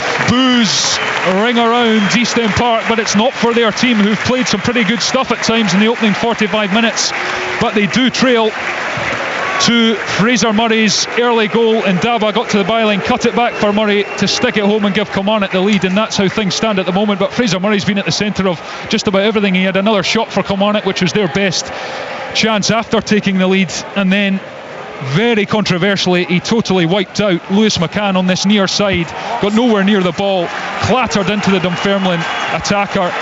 Everyone in the ground, I'm sure even among the Kilmarnock support, were expecting the red card to come out. It was only a yellow, which means it's 11 v 11. The Dunfermline fans still furious about that. They've come back into this game though, the best chance falling to Comrie at the back post, whose header clipped the bar, and they've been building the pressure but unable to find the breakthrough and the equaliser as the half-time whistle has just sounded here at East End Park. Half-time, it's Dunfermline 0, Kilmarnock 1.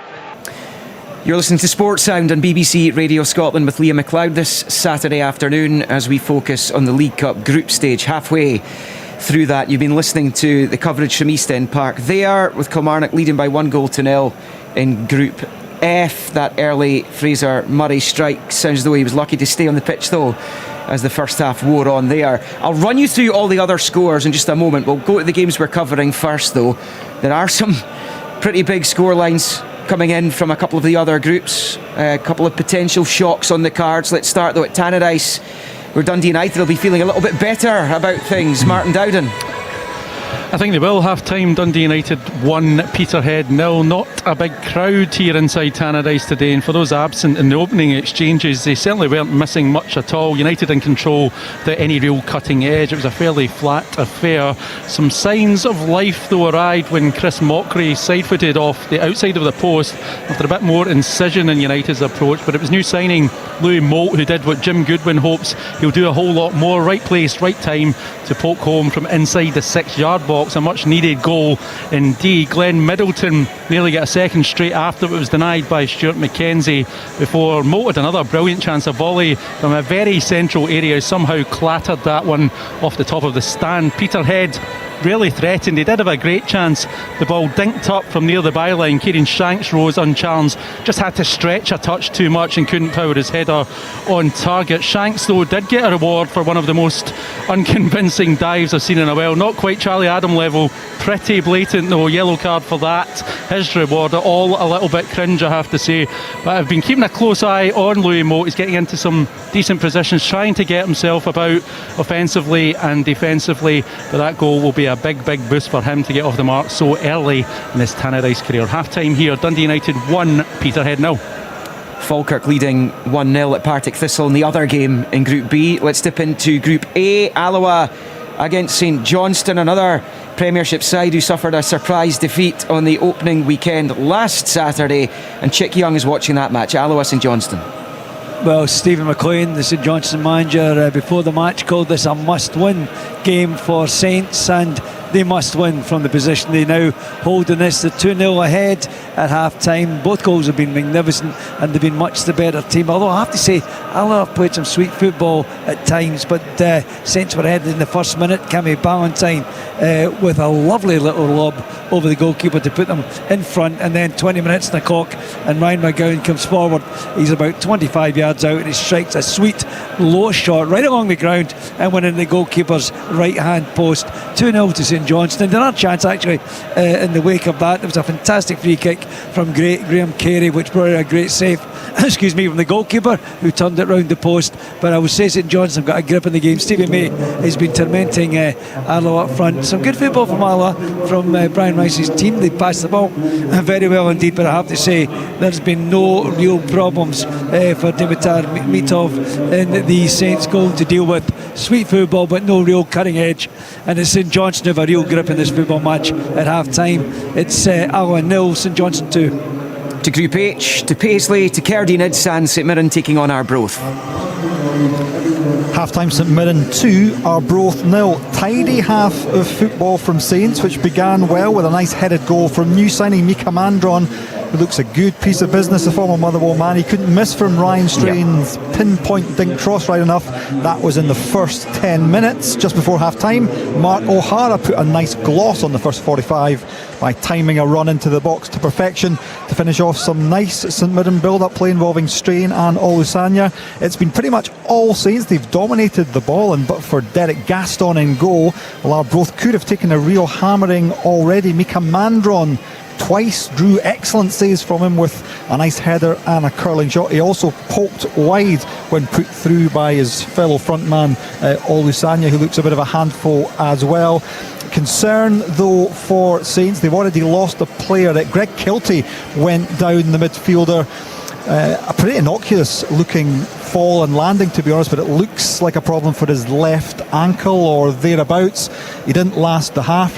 Before that, he'd missed an absolute sitter as well. You get the picture. It's been all St Mirren. Arbroath plenty to do to get back into this one. All they've got to show for their effort so far is the lively Jay Bird up front blasted over, but St Mirren will be fairly happy with a 2-0 scoreline, but they will feel it should and could have been more. 2-0 half time so far, Saints.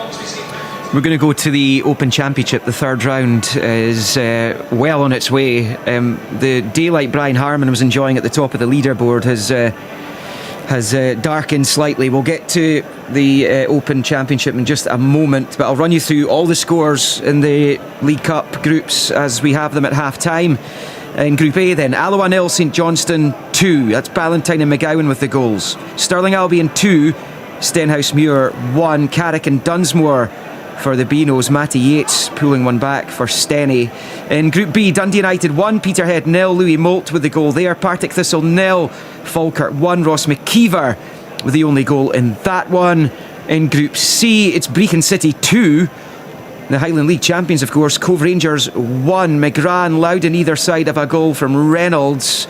In the other match in that group, which kicked off at 3:15 because of a medical emergency in the crowd, it's Livingston 0, Hamilton Accies 1. Accies win that. They've won their first 3, and they'll be very much eyeing up the last 16 of the competition. So that potential shock there at Ammon Vale, but still plenty time to go in that one. In Group D, Ross County 0, Morton 1. George Oakley, former Cali Thistle striker, with the only goal in Dingwall. It's Stranraer 1, Edinburgh City 0. Ben Armour with the goal in that one. It's goalless in the 2 games in Group A between Airdrieonians and Dundee, and Dumbarton and Bonnyrigg. In Group F, it's Annan 1, Albion Rovers 0. Tommy Goss scored the goal 2 minutes before the break. And as you've been hearing, the other game in that group, Dunfermline 0, Kilmarnock 1. Fraser Murray with the early strike. In Group G, it's Elgin City 0, Queen of the South 1. Kieran McKechnie with the goal in 17 minutes. The other game in that group kicks off in about an hour and 50 minutes time. We'll be live at that one. Fir Park Motherwell against Queen's Park.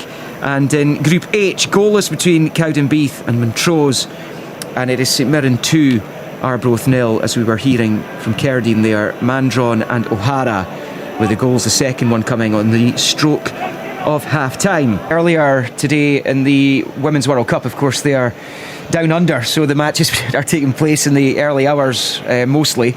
England beating Haiti 1-0. Georgia Stanway with the goal.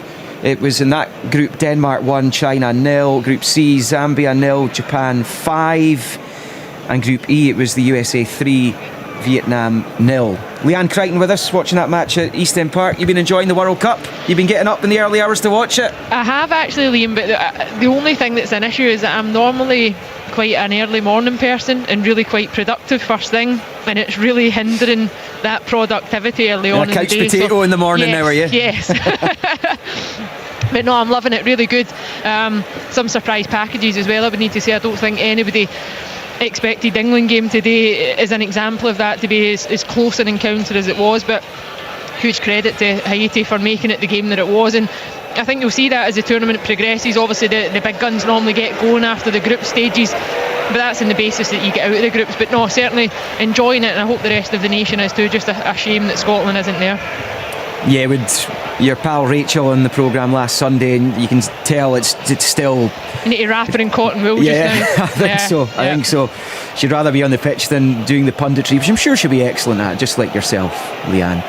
The second halves are getting underway. In fact, most of the matches actually, because we're a bit later getting underway at East End Park. At least it was about 10-2 when we finished there.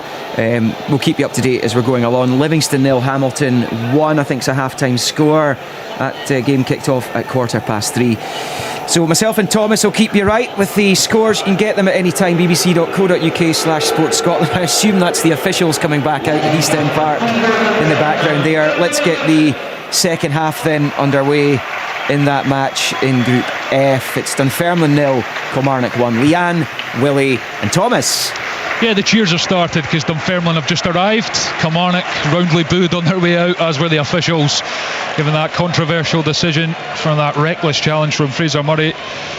Dunfermline back out, and with work to do in this game, trailing by a goal to 0, Kilmarnock at the moment looking good to go top of this section on 6 points. Dunfermline with 5 in the bank already. Wraith Rovers on 4 at the moment.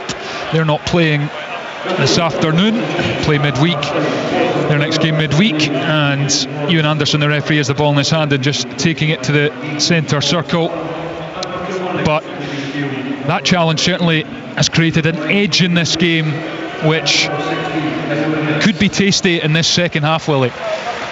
Yeah, I mean, I think the 2 yellow cards have been substituted. Have I got that right? Yeah, looks like it. I think that's probably wise. You don't want to be losing, a player to a second yellow. So I think both managers have made the right decision. But yeah, absolutely, I think there's a little bit of spice in this game now, and looking forward to the second half.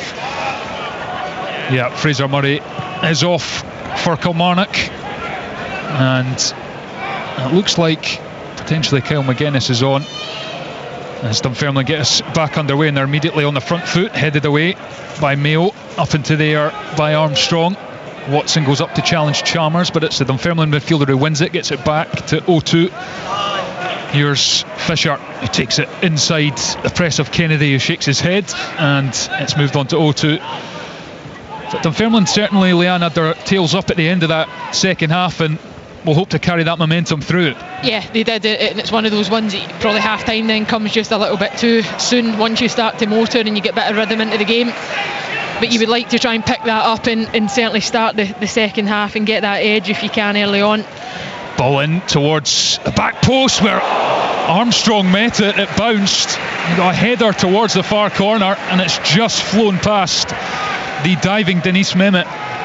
Yeah, I thought Mehmet made that look like it was closer than it seemed from up here, Thomas. I would need to say I thought it was a looping header and certainly going back across goal, but the goalkeeper, it might have an action shot to capture after the game when he looks in his file of images post-match. I've seen a few of these already in the opening 3 games of the season. Keepers getting warmed up for the season ahead. That's it. Some camera shots are never a bad thing.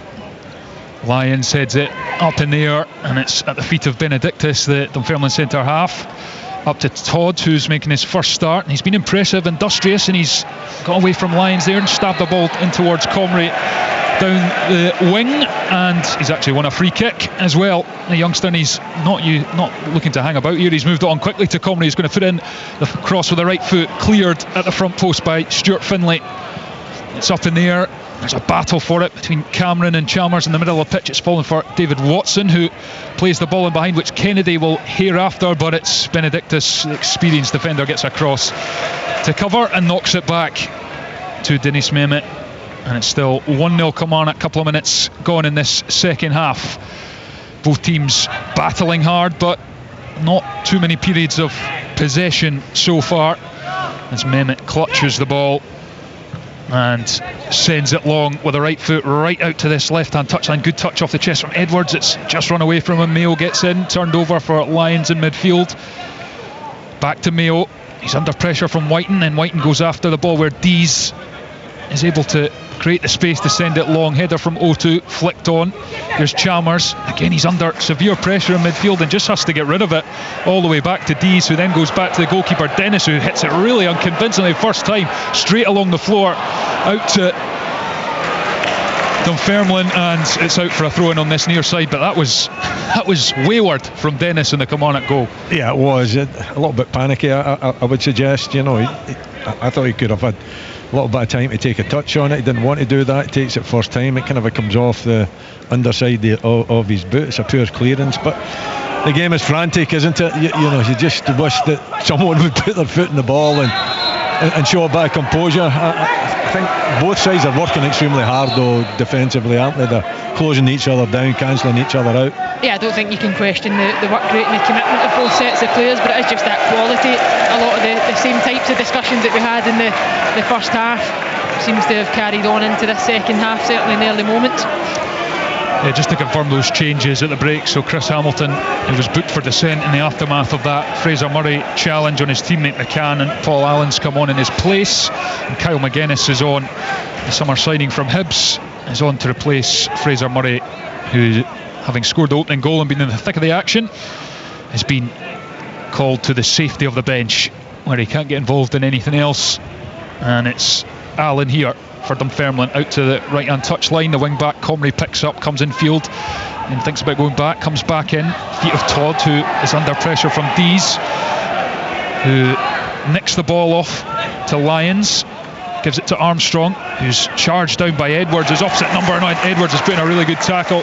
It's run out though for a throw in, but Dunfermline certainly up for this one, Willie. Here's the thing as well, they're talking about fitness. The fitness looks pretty good out there. Yeah, it looks not too bad. Yeah. You know, I don't know if that's a smokescreen from managers at this moment in time, but the fitness for both sets of players look pretty high. Yeah, I think maybe when a lot of the managers look at it, Willie, is just that level of resilience. Maybe, you know, is every player ready to play 90 minutes at this stage of the season? Maybe not, but certainly for that 60-minute period as we're approaching just now, everybody looks pretty good, pretty fresh. Dunfermline throw near side as we sit in the main stand here at East End Park. Edwards has it, the left wing back, looking for an option. Chalmers shows for it, then goes away. Whiten comes in. Kilmarnock just holding their shape, and then it's thrown across to Chalmers, who doesn't control his pass very well, and it goes through to the Kilmarnock defence. It's then played straight up, and O2 has a problem dealing with it. He'll get back and knocks it back to Mehmet, who puts the right foot through it up towards Allen, who was totally free but missed the header. And then there's a flag for offside, I think, against Kilmarnock. Interesting though, Kyle McGuinness, if he can stay fit, he could be a good player for Kilmarnock this season, because perhaps they lacked a bit of that creativity in the Premiership last campaign from midfield. Yeah, he could be a huge player, undoubtedly. A player for a number of seasons now, Thomas. It's with a good reputation, and almost you expect him to just continue getting better and better. Hasn't quite happened, but he might identify this as a season that he can really get his career going again. Here he is, right hand side of the box, shimmies, tries the right foot cross, it's blocked by O2, who then sticks it out for a throw in on this near side. Yeah, he spent more time really on the treatment table than he's actually spent playing in the last 5 seasons. A real shame for him, but if he can stay fit, there's no doubt that he's a talented midfield player who can add a lot. As Mayo offloads to Watson to take the throw, the teenager, he's going to wind up and stick this one in the mixer, I think. Here he goes, as Finlay, the centre half, goes up into the 6-yard box for Kilmarnock. They've got players in there. McGuinness is there, moving about. Watson flings it to the near post, but it's a comfortable take for Mehmet, the goalkeeper, who then plays it off Stuart Finlay, and the whistle goes. He's complaining, and Dunfermline just get on with it. Well, and then Kyle Benedictus thought he'd got on with it, but Ewan Anderson, the referee's called him back to take that from the spot in which the foul was given, which is a bit pernickety from the referee, but now you need to make sure you get these things right though, Thomas. If you want to be really pernickety, then he's given the free kick outside the box, and we all know that a goalkeeper's not allowed to handle the ball outside the box. Correct, Willie. Here's McCann, who was on the end of that fierce challenge, and he's got it back. He's inside the box, left hand side, going to get the cross into the left foot. It's into the feet of Todd, who gets a shot in, saved at Dennis, and then the rebound falls to a teammate, but it's stuck into the side net, and it's Comrie again steaming in at the back post, and all he could do was lash it into the side net. It's another good chance, isn't it? Some good play this time down the left hand side. Lewis McCann combines, brilliant ball, cut back across. I think it was Todd, wasn't it? Couldn't really get enough power in the shot to try and get it away from the goalkeeper, and it's Comrie again. He's picked up some magnificent areas certainly throughout this game, but just nothing quite sitting perfectly for him. In that time he was just, I think, too far beyond that far post to really get the shot on target. He's been impressive, Comrie, the wing back. The only thing that lets him down is his delivery into the box. Yeah. He hasn't really delivered particularly well into the box.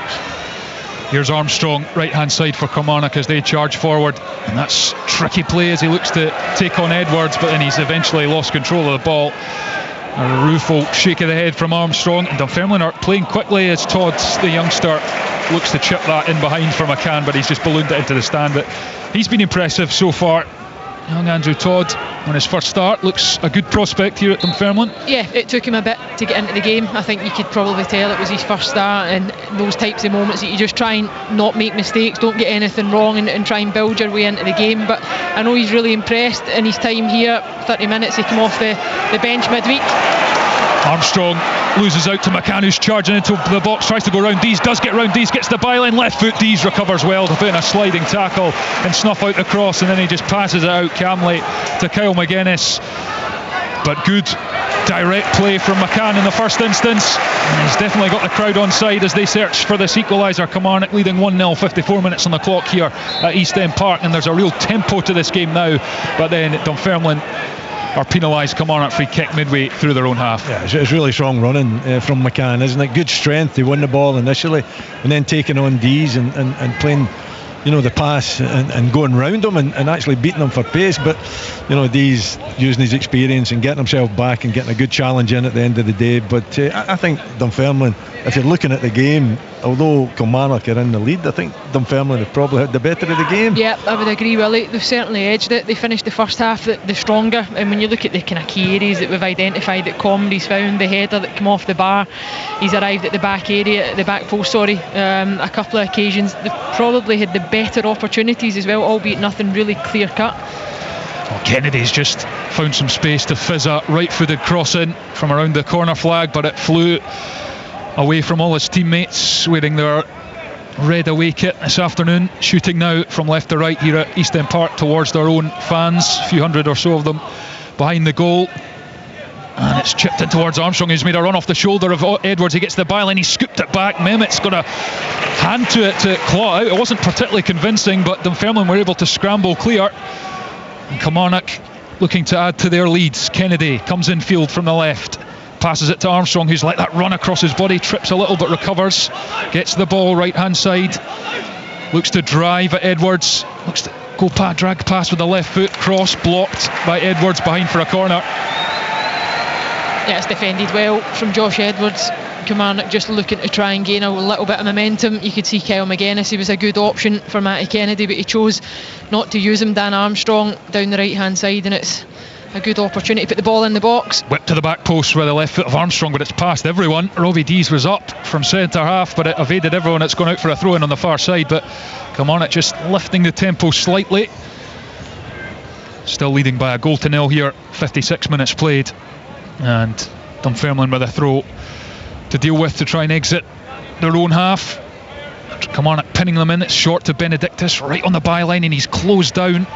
And Kilmarnock turn over the ball, and here's Kennedy, and he's passed that loosely, straight to Allen, but it's recovered again by Lyons, edge of the box. Can he get a shot in with the right foot? Tries it, little back heel for Dees, the centre half, who leathers one with the left foot, blocked, and it's going to spin behind for another corner. Kilmarnock just keeping the pressure on. And it's good pressure as well, isn't it? Although it did look as though the ball was out over at the far side there, but linesman didn't give it. But, you know, in this occasion, good defending from Dunfermline. They seem a little bit better organised in the second half. Kilmarnock putting a little bit of pressure on them. They haven't done that in the second half, but they've managed to get a couple of corners out of this one. I think it's Matty Kennedy that's going to put this one in from the left hand side. Yeah, Kennedy right foot right on top of the goalkeeper. It's not dealt with in Lyons, gets a header in at the back post, but he was always stretching for that one. It just loops over and behind, but that's a couple that Mehmet's come for and not taken cleanly. Yeah, he's certainly not been overly convincing, I would need to say, just in those couple of occasions. It can be a game like that. I suppose he's not had an awful lot to do, and in the moments that you are then called into action, you maybe just lack that bit of concentration, especially the stage of the season that we're at as well. But I don't think James McTake will thank him for those types of moments, those little scares. Mehmet takes a goal kick, 784 I should say. Can I get that number out as the attendance today for this League Cup group match? Throw in Dunfermline, launched down the line. Dees comes across, just nods that out to prevent Todd stealing in behind. And the youngster making his first start this afternoon. His old man, a legend round these parts, over 350 appearances for the club. Now his son, his eldest son, making his mark in the first team. Dunfermline throw in near side. They've got bodies up. They're going to launch this in. Edwards does, up towards the 6-yard box. Kilmarnock defended, hooked clear by Armstrong. All the way back to O2 at the centre half. Chipped it with the left foot to the edge of the 18-yard area, headed by Ndaba. Falls for Armstrong. Mayo will put the foot through that, but it's kind of spun high into the air. Cameron comes deep, receives it, gets it off to Armstrong, who's jinxed away from Allen. He's driving in field, he's taking a heavy touch though, and Todd gets in with a thumping challenge, much to the delight of the home fans. But Lyons battles back, tries to send it up the right towards McGuinness, and it's come off the Kilmarnock midfielder for a Dunfermline throw-in. good intensity this game, Leanne. It is, yeah, it's starting to motor again. It's one of those games that's going through the motions at certain points, but then you can feel the intensity starting to rise, and a lot of that is down to Dunfermline, I would need to say, in the way that they're looking to play. I think their tenacity, their energy in the middle of the pitch. We've spoke about McCann, we've spoke about Todd Whiten. Willie mentioned him in the first half. He's working really hard to try and link the game as well as he possibly can. Paul Allen's come in there as well to replace Hamilton at half time, and he's certainly putting in the groundwork as well now, just trying to gain a bit of territory in the game, try and get the side back in it if he possibly can. There's been a goal at Alloa, Chick Young. Yeah, and it's another one for St Johnstone, Thomas. They have ripped Alloa apart right through the middle. Fine passing goal, and it's Stevie May inside the box. He's deadly from that. He's right on 1-on-1 with the goalkeeper, deadly from that, slots it to the goalkeeper's right, and it's absolutely 3 goals, and I would guarantee 3 points heading St Johnstone's way. Well, Stephen McLean billed this as a must-win after losing their opener, and certainly St Johnstone going about the business this afternoon against Alloa.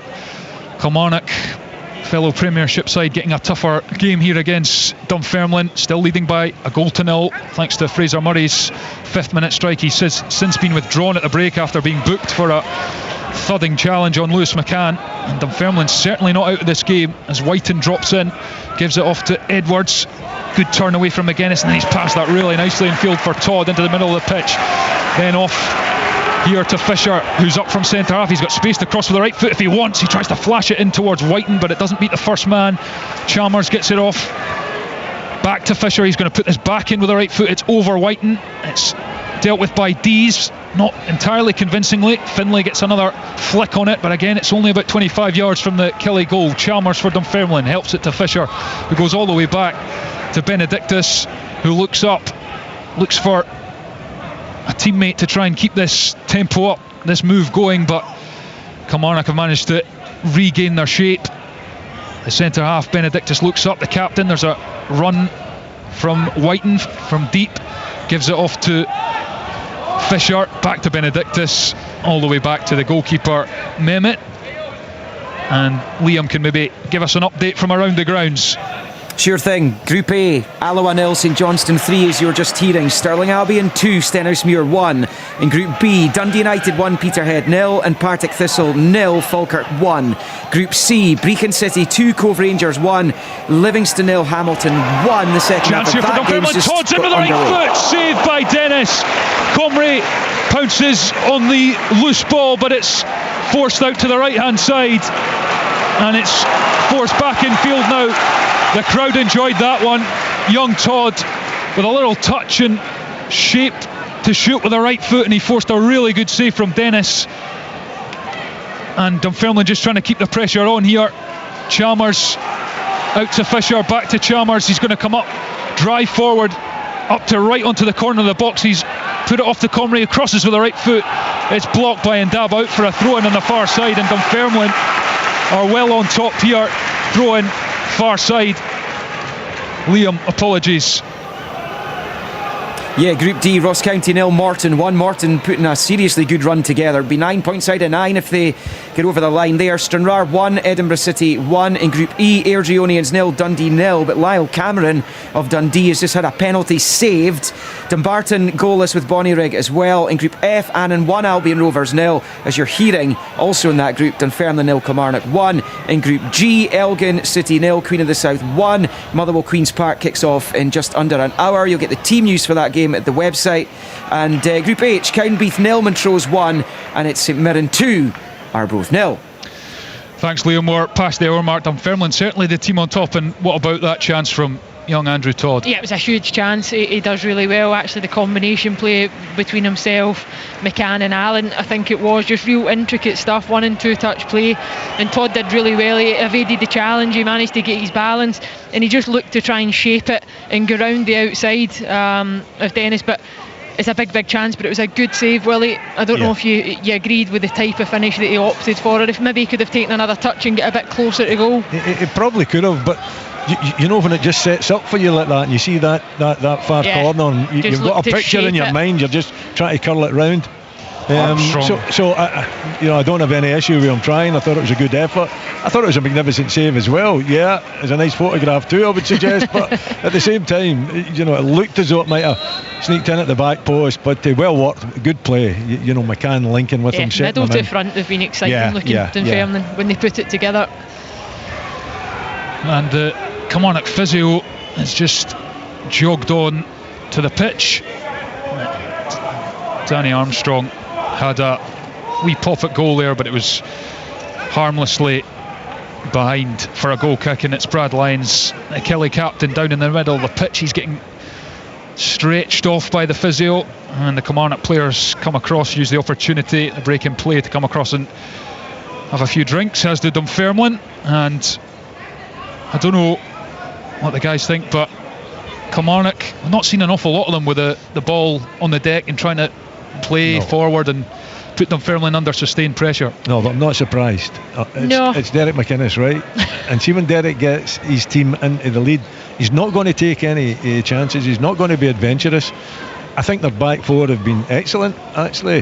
The Kilmarnock back four, that was probably the first opportunity that they've been opened up. I think they've been strong defensively, of course. Looks like it's 4 centre backs that are playing there anyway. And he asks his midfield then to do the job. The midfield just sit back there. Even any front players, there's no adventure going to come from Kilmarnock in this half. I don't think anyway. Having watched Derek McInnes teams for a number of years and at close to quarters at Aberdeen, when he gets that lead, he holds on to it. It doesn't matter about trying to entertain. That's not in his mind at this moment in time. It's just a case of making sure that they take all 3 points. Well, here we go. Here's a couple of attacking changes. 3 changes from Kilmarnock. Kyle Vassell is on and taking the captain's armband from Lions. Marley Watkins is on for Daniel Armstrong for a debut for Kilmarnock. And Kyle McGuinness also has already come on. So a few changes. Kennedy come over to this right hand side. Vassell's up front, and Polworth is also on. Liam Polworth, who started the last game, on in midfield for Lions. It's forward, and there's Vassell's first touch to flick it on into the path of Watkins. The new players combining, the substitutes. Turns away from O2 right hand side. Kennedy infield to Polworth, looks for a bit of space, gives it back to Watkins, who's hugging the touchline, takes a few strides infield, gives it to McGuinness, tries to get it back, does get it back, and offloads to Polworth. Out to Kennedy on the touchline. Kilmarnock just probing for some space, looking to cleave open the Dunfermline back line. It's all the way back though to Dees. We'll see if Polworth and Watkins and Vassell can add a bit of guile, a bit of craft to Kilmarnock's play. Oh, that's really loose from Watson, and McCann straight onto it in the Kilmarnock half. Dees gets back, but McCann's driving in field towards the edge of the D. Good recovering challenge from Watson, and then it goes all the way back to Dennis, the goalkeeper. And it was a poor pass in the first instance, but the midfielder did get back to make the good challenge. And then it's a loose challenge from Vassell, foul, and it'll be a Dunfermline free kick. Yeah, disappointing. I think from McCann there, he had Whiten. I thought maybe he could have slipped him in, or just kept going and being really positive. I think he was a bit hesitant there. I think from a Kilmarnock point of view, what Watkins will give you is good possession up there. If you need an outlet, you can play it up to him. He's got a really good touch. He'll hold it up. He'll bring other players into play as well, and I think that's what Derek McInnes will be looking for. Mehmet sends it long, and it's just one bounce, and Kennedy lets that go out for a throw-in. Yeah, Marley Watkins, just the one goal for Aberdeen last season. He doesn't bring you lots of goals, but as Willie said, he works hard and he links the play. He's come on for Armstrong. Vassell missed the first game of the season through injury. He's back. Such a crucial player. 4 goals post-split to help keep Kilmarnock in the Premiership. Joined in January. Pretty much transformed their fortunes in terms of getting them up the pitch. And Mehmet's letting this run, and Vassell got right up and he's claiming for a corner, but I think Mehmet just did enough, the work of a centre half, the goalkeeper, to shield that behind for a goal kick. Confident play. Yeah, it was confident. I think he knew eventually it would run out of play, although I think as Vassell got closer he thought about putting his foot through it. but that would have been a cheap option just to give the ball away. Goalkeeper does well. Benedictus heads it forward. Edwards challenges with Kennedy. Out for a Dunfermline throw, bang on halfway in front of the dugouts here at East End Park. Coming up for the 70th minute mark. Kilmarnock still leading by a goal to nil, thanks to that Fraser Murray goal after 5 minutes. Switch of play and Daba goes up. Header is high into the air though. Todd tries to get underneath it. Watson gets the right foot on it, falling for Chalmers in midfield, turning away from McGuinness, who puts a foot in, but good strong play from Chalmers. He's fended off Polworth as well. He's got the left footed crossing right to the back post where Comrie is yet again lurking but just couldn't get on the end of it, and it's gone behind for a goal kick. Really good play from Chalmers in the middle of the pitch, and at times that's what you need from midfielders, is not always just to get it and pass it in 2 touches and 3 touches. He gets it, he gets away from one challenge, he gets away from another, he drives and he gets his team closer towards the edge of the box. And it was actually a really intelligent delivery that he looked to find Comrie at that back area, but just too much on the delivery, and Comrie again picking up a good area, but he just couldn't quite outstretch and make anything of it. But some good play again from Dunfermline. Yeah, James McPake's side trailing by a goal to nil. Kilmarnock at the moment heading top of Group F in the League Cup group stages. Here's Vassell peeled out to the left hand side, driving towards the corner of the box. He's held up well by Fisher, and then Comrie's got back to help out his centre half, but Vassell wins the throw in, which Ndaba is striding forward to take. Goes short to Polworth, who gives it back to Ndaba. Moves backwards up the left hand touchline to Polworth, who comes in field. He's finding no way through though at the moment, the midfielder. Into Vassell, and also Watkins, who's come in, but Dunfermline managed to get it back to the goalkeeper. Played out short to O2. He'll try and recycle, and he loves the run out from defence, and he surged past Vassell, but his touch is heavy. Kennedy got in, but there was a clip of the heels there from Vassell. Free kick given. The referee's not a favourite with the fans, even when he gives it the second. Yeah, I can understand why as well, because it looked as though O2 might have just came out with that ball at the end of it, but it was a free kick, and I thought he made the right decision in that occasion. But try to convince the Dunfermline fans that, no chance. Yeah, for those of you just tuning in, Dunfermline fans, not Ewan Anderson's number one fan, and there's been a penalty awarded at Tannadice. Martin Dowden.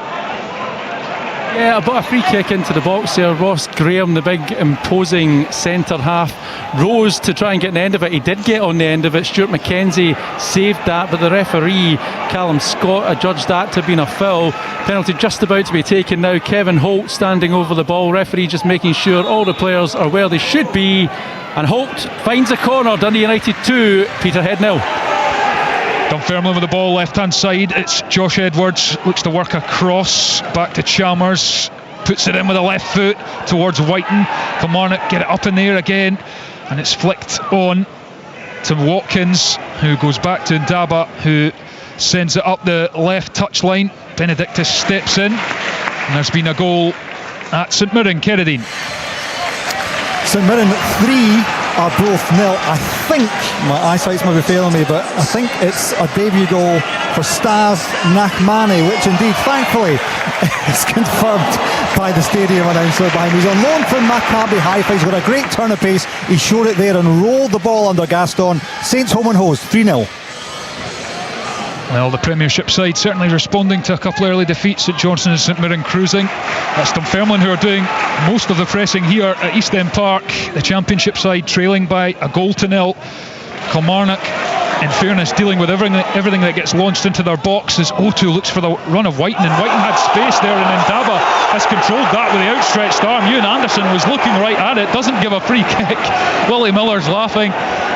I mean, it certainly looked like a blatant handball, but maybe we got the angle wrong. I can't quite explain that one, and the Dunfermline fans are furious, and Kilmarnock just defend this one. Nodded out to Kennedy, goes back to Mayo, puts the right foot through it deep in his own half.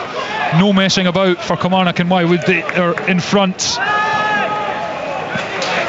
Allen with the ball on halfway for Dunfermline, back to Chalmers, who's under real pressure from McGuinness, and it's out for a throw-in, and actually Kilmarnock have managed to win that one and will manage to get a bit of a breather, Leanne. Yeah, and they look as if they need it, if I'm being honest, because Dunfermline just looked really hungry. Otto in these last probably 10 minutes or so making a real difference, stepping out for the back line, driving into the middle of the pitch, just creating that overload, causing real problems. And I know that's a position that he can play in as well. I know he can play in that midfield area, and probably as the game goes on he needs to do more of that, because it's causing Kilmarnock endless problems. And the fact, as Willie mentioned earlier on, with the back line of Kilmarnock, they're not creating that same type of advantage, because you've got 4 centre backs that really, other than the minute now that Stuart Finlay stepped into the game, they tend not to want to drive forward and vacate areas too much, so you've always got that overload.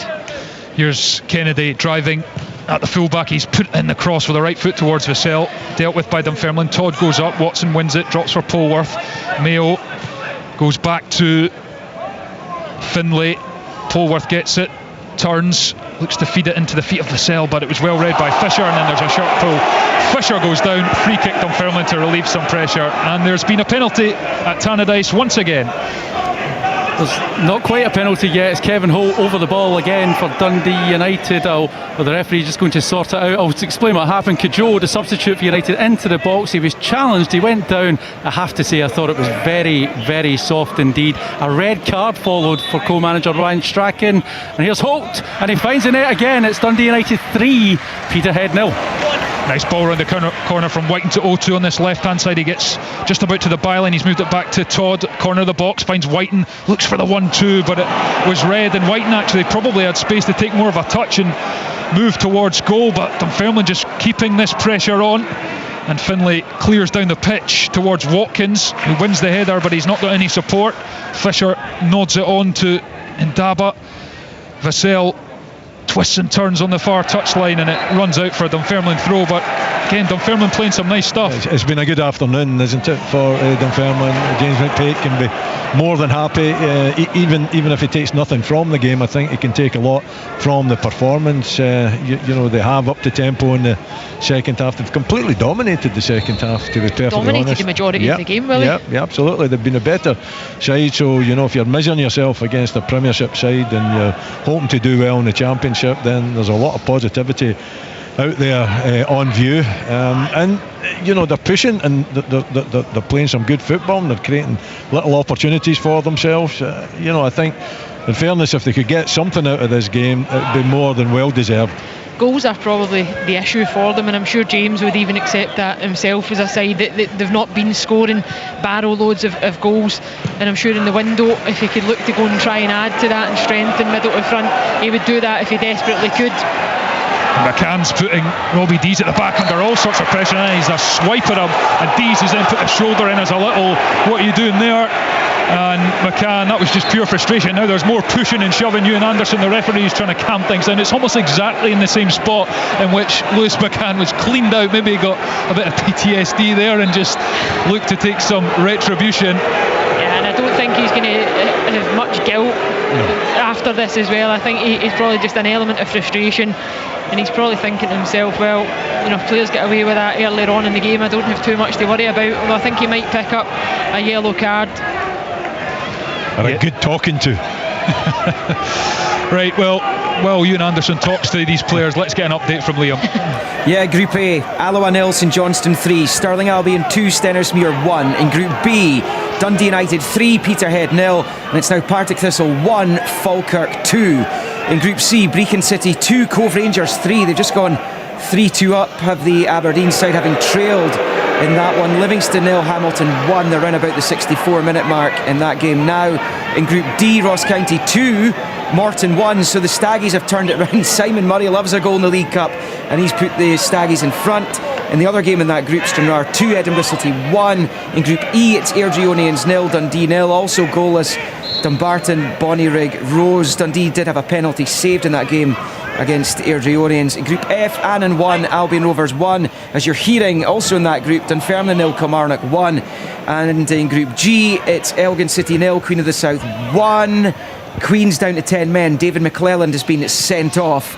Motherwell Queen's Park kicks off live in Sportsound at 5:15. And in Group H, Cowdenbeath 1, Montrose 1 now, and St Mirren 3, Arbroath 0.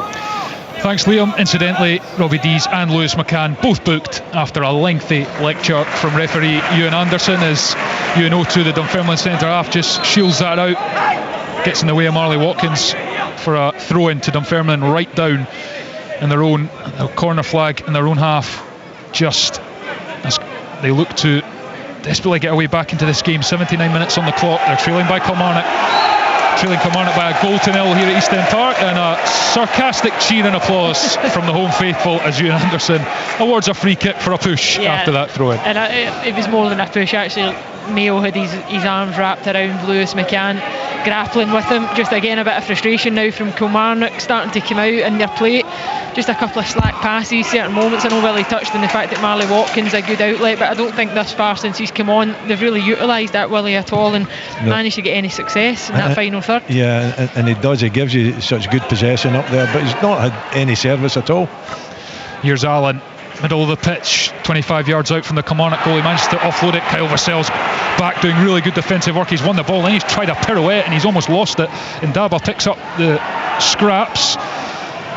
It's moved on by McGuinness to Vassell, who's peeled out onto the left hand side now with Polworth, who goes back to Finlay. Kilmarnock, as you might suspect, not in any great rush to get the ball forward quickly. They're leading as we enter the final 10 minutes here, leading by a goal to nil, and on course to go top of this section with 6 points. And there's been another goal in Paisley. Kennedy Nidsan can tell us about it. Another goal for St Mirren, another goal for new signing Stav Nachmani, who's only been on the pitch about 10 minutes. He's already got himself a quick fire double. Both of them really clinical finishes. He's got a real turn of speed as well as the man on loan from Maccabi Haifa. What a start to his St Mirren career. Saints 4, Arbroath 0, 10 minutes to go. Good result for St Mirren to get their League Cup campaign up and running after that loss in their first game to Montrose. Stephen Robinson's side well on course for 3 points. O2's just stuck it out for a throw in midway through the Dunfermline half. Kilmarnock throw. Kennedy has it in front of the stand.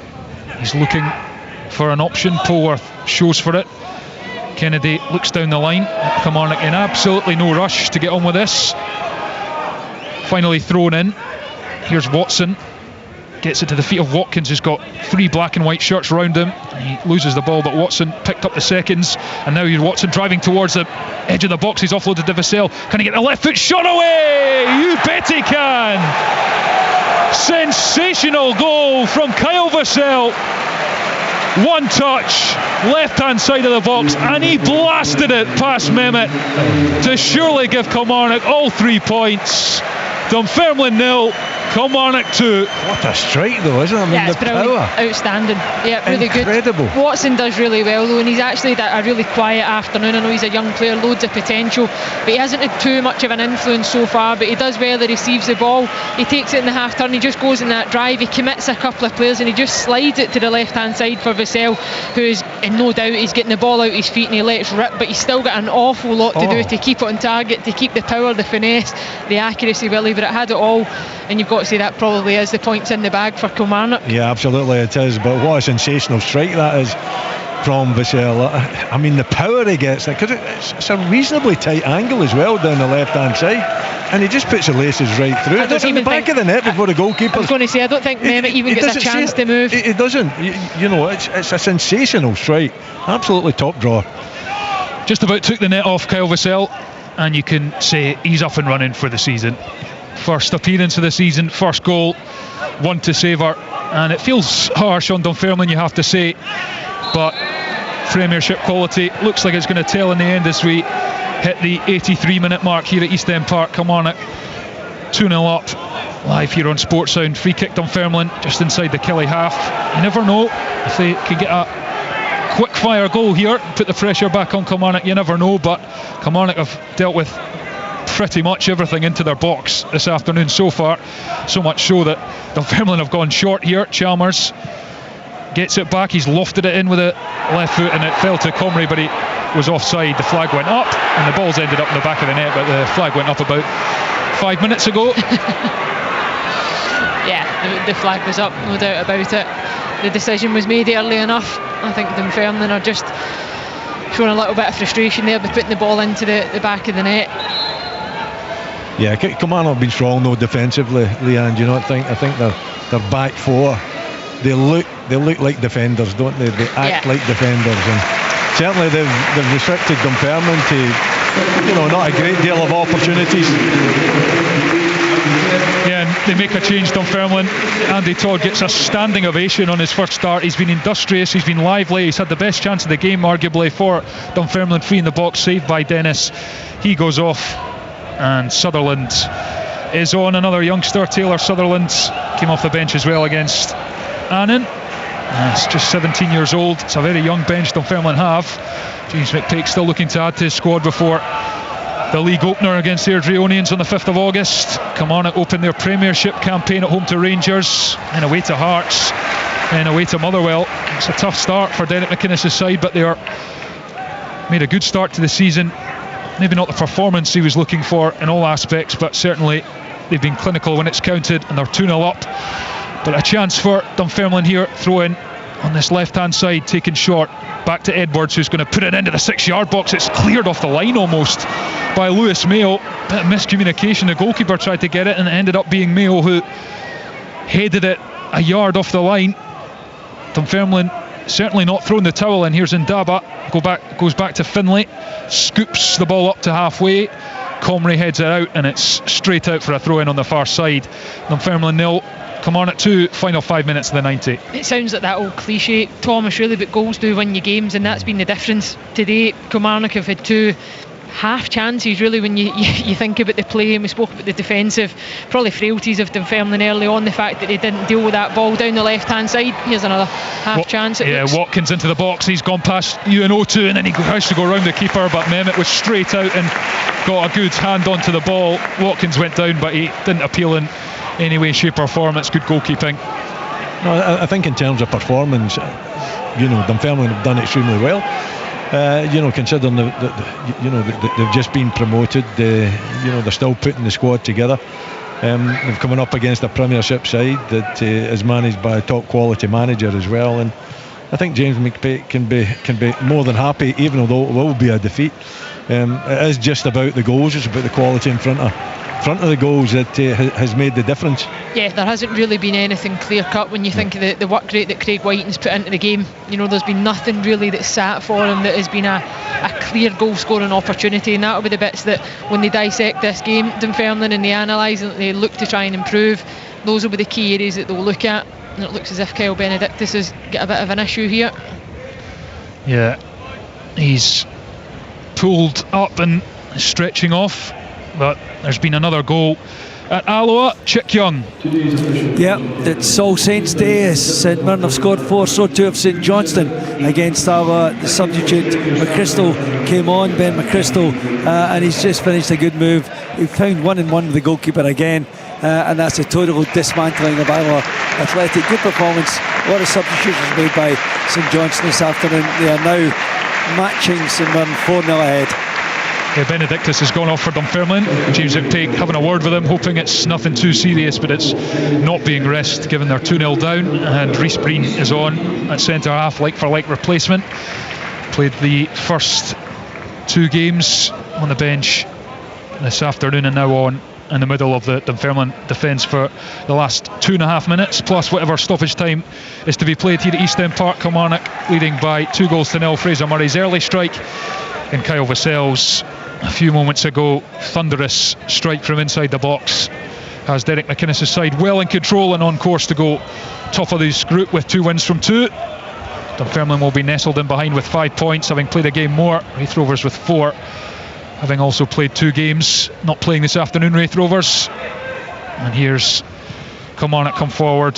Polworth switches it from the left hand side to Kennedy on the right. He's going to chink away from Edwards in field into Vassell, who's got a bit of space, 25 yards out, looks to just nip a little ball in behind for Watkins, but defender got a crucial touch and it allowed it to bobble away from Watkins and into the arms of the goalkeeper, who sends it long. Findlay, who's been really solid on his the first start of his second spell, here he is, offloads it to Ndaba. It's a wee bit under hit though, and Dunfermline get in. Here's Comrie back to Fisher, centre half, and you feel if Dunfermline could just finish with a goal, it would be just reward for their efforts this afternoon, but they are currently 2-0 behind. And here is Rhys Breen on halfway, pings it out to the left corner of the box. Good header from Edwards, and it's then on to Whiten, and it's turned behind for a corner kick to Dunfermline, and Joe Chalmers will jog across to take this. Just a little bit of slackness, I would say, from Kilmarnock there. I thought they could have dealt with that and dealt with it a little bit better than they have, but credit to Craig Whiten. He doesn't give it up, he puts himself into an area, forces them to defend it, and it's out for a corner. As you say, a goal probably would make them feel a little bit better about their day's work, Thomas. Yeah, and here is Comrie on the other side. That corner from Chalmers all the way through to the right hand side. Comrie puts it back in with the right foot. Again, Kilmarnock just so adept at dealing with the balls into the box. They've been solid all afternoon. And here's McCann bobbing and weaving on the edge of the box, tries to get a shot in, and David Watson comes away with it. He's scampering up over halfway. He's well into the Dunfermline half. Look for the run of Watkins, blocked, turned over by Edwards. Here's McCann, back to Edwards, whose touch is heavy, and Kyle McGuinness wins the ball back for Kilmarnock, gives it to Finlay, who crosses halfway, and a few fans around us just heading for the exits here at East End Park. They'll have seen an encouraging performance from their side as they return to the Championship come the 5th of August, but they are heading for defeat here. 90 minutes is up into added time. Polworth on halfway. They'll be happy, won't they? I don't think they'll be delighted, but they'll be happy with what has been in show for the home side this afternoon. There is that difference, there is that gulf. There's obviously the financial gulf as well in terms of putting a squad together too. But I think as far as this tournament is concerned and going into the Championship as well, I think they can go in there with optimism. Yeah, they finish their League Cup group campaign against Albion Rovers on Tuesday night, and then they have the last Saturday off, and if they win that game they'll be on 8 points, which can be enough to qualify. 4 teams have made it through on that tally, but it'd be a waiting game until all the rest of the games have been played. Kilmarnock on 6 points from 2 games. They've got Wraith Rovers on Wednesday night with a chance to move on to 9, which would surely be enough, and then they'd certainly be in a strong position. And Daba's just hit that straight out the park. Dunfermline throw taken quickly back to Fisher, who goes back to Mehmet, and safe to say in the final few minutes of this game the tempo has just dropped slightly. Kilmarnock cruising to a 2-0 victory. Watson in midfield looks for the run of Watkins in behind. Watkins chasing down, he's not going to get there. Reece Breen gets there first and knocks it back to Mehmet, the goalkeeper. 0-2 under a bit of pressure from McGuinness, gets it away to Chalmers, edge of his own box. Chalmers looks up, he's got space to drive into, looks for an option. He's just shelled this long with the left foot towards McCann on the right, and he's going to get there. McCann, he's into the box off the chest, gets the cross into the box. Whiten was lurking, but Robbie Dees defended really well to get in front of the striker and make sure he didn't have a tap in. He did, but it's a fabulous left foot pass, isn't it? What, about 40 yards or so for McCann to drive onto? I think he's got to pick Whiten out there. Yeah, I thought he could have done better. You're right. Yeah. He actually does a hard bit. He gets the touch, he brings it out the air, he takes it into his stride, and he gets that second touch just to control it and compose himself. Reece Breen's had a go from 30 yards. He was encouraged to shoot by the crowd. Low drive, had a bit of power on it, but it was straight down the throat of Dennis, who saves comfortably. He was winding it up, wasn't he, just for a couple of seconds beforehand. I think the fans could feel it was coming, and why not? You're right, at this stage of the game anything is possible. Kilmarnock a minute or so away, you would suspect, from a 2-0 win and going top of Group F in the League Cup group stage. Beat Annan 3-0 in their opener, and there is the full-time whistle from Ewan Anderson.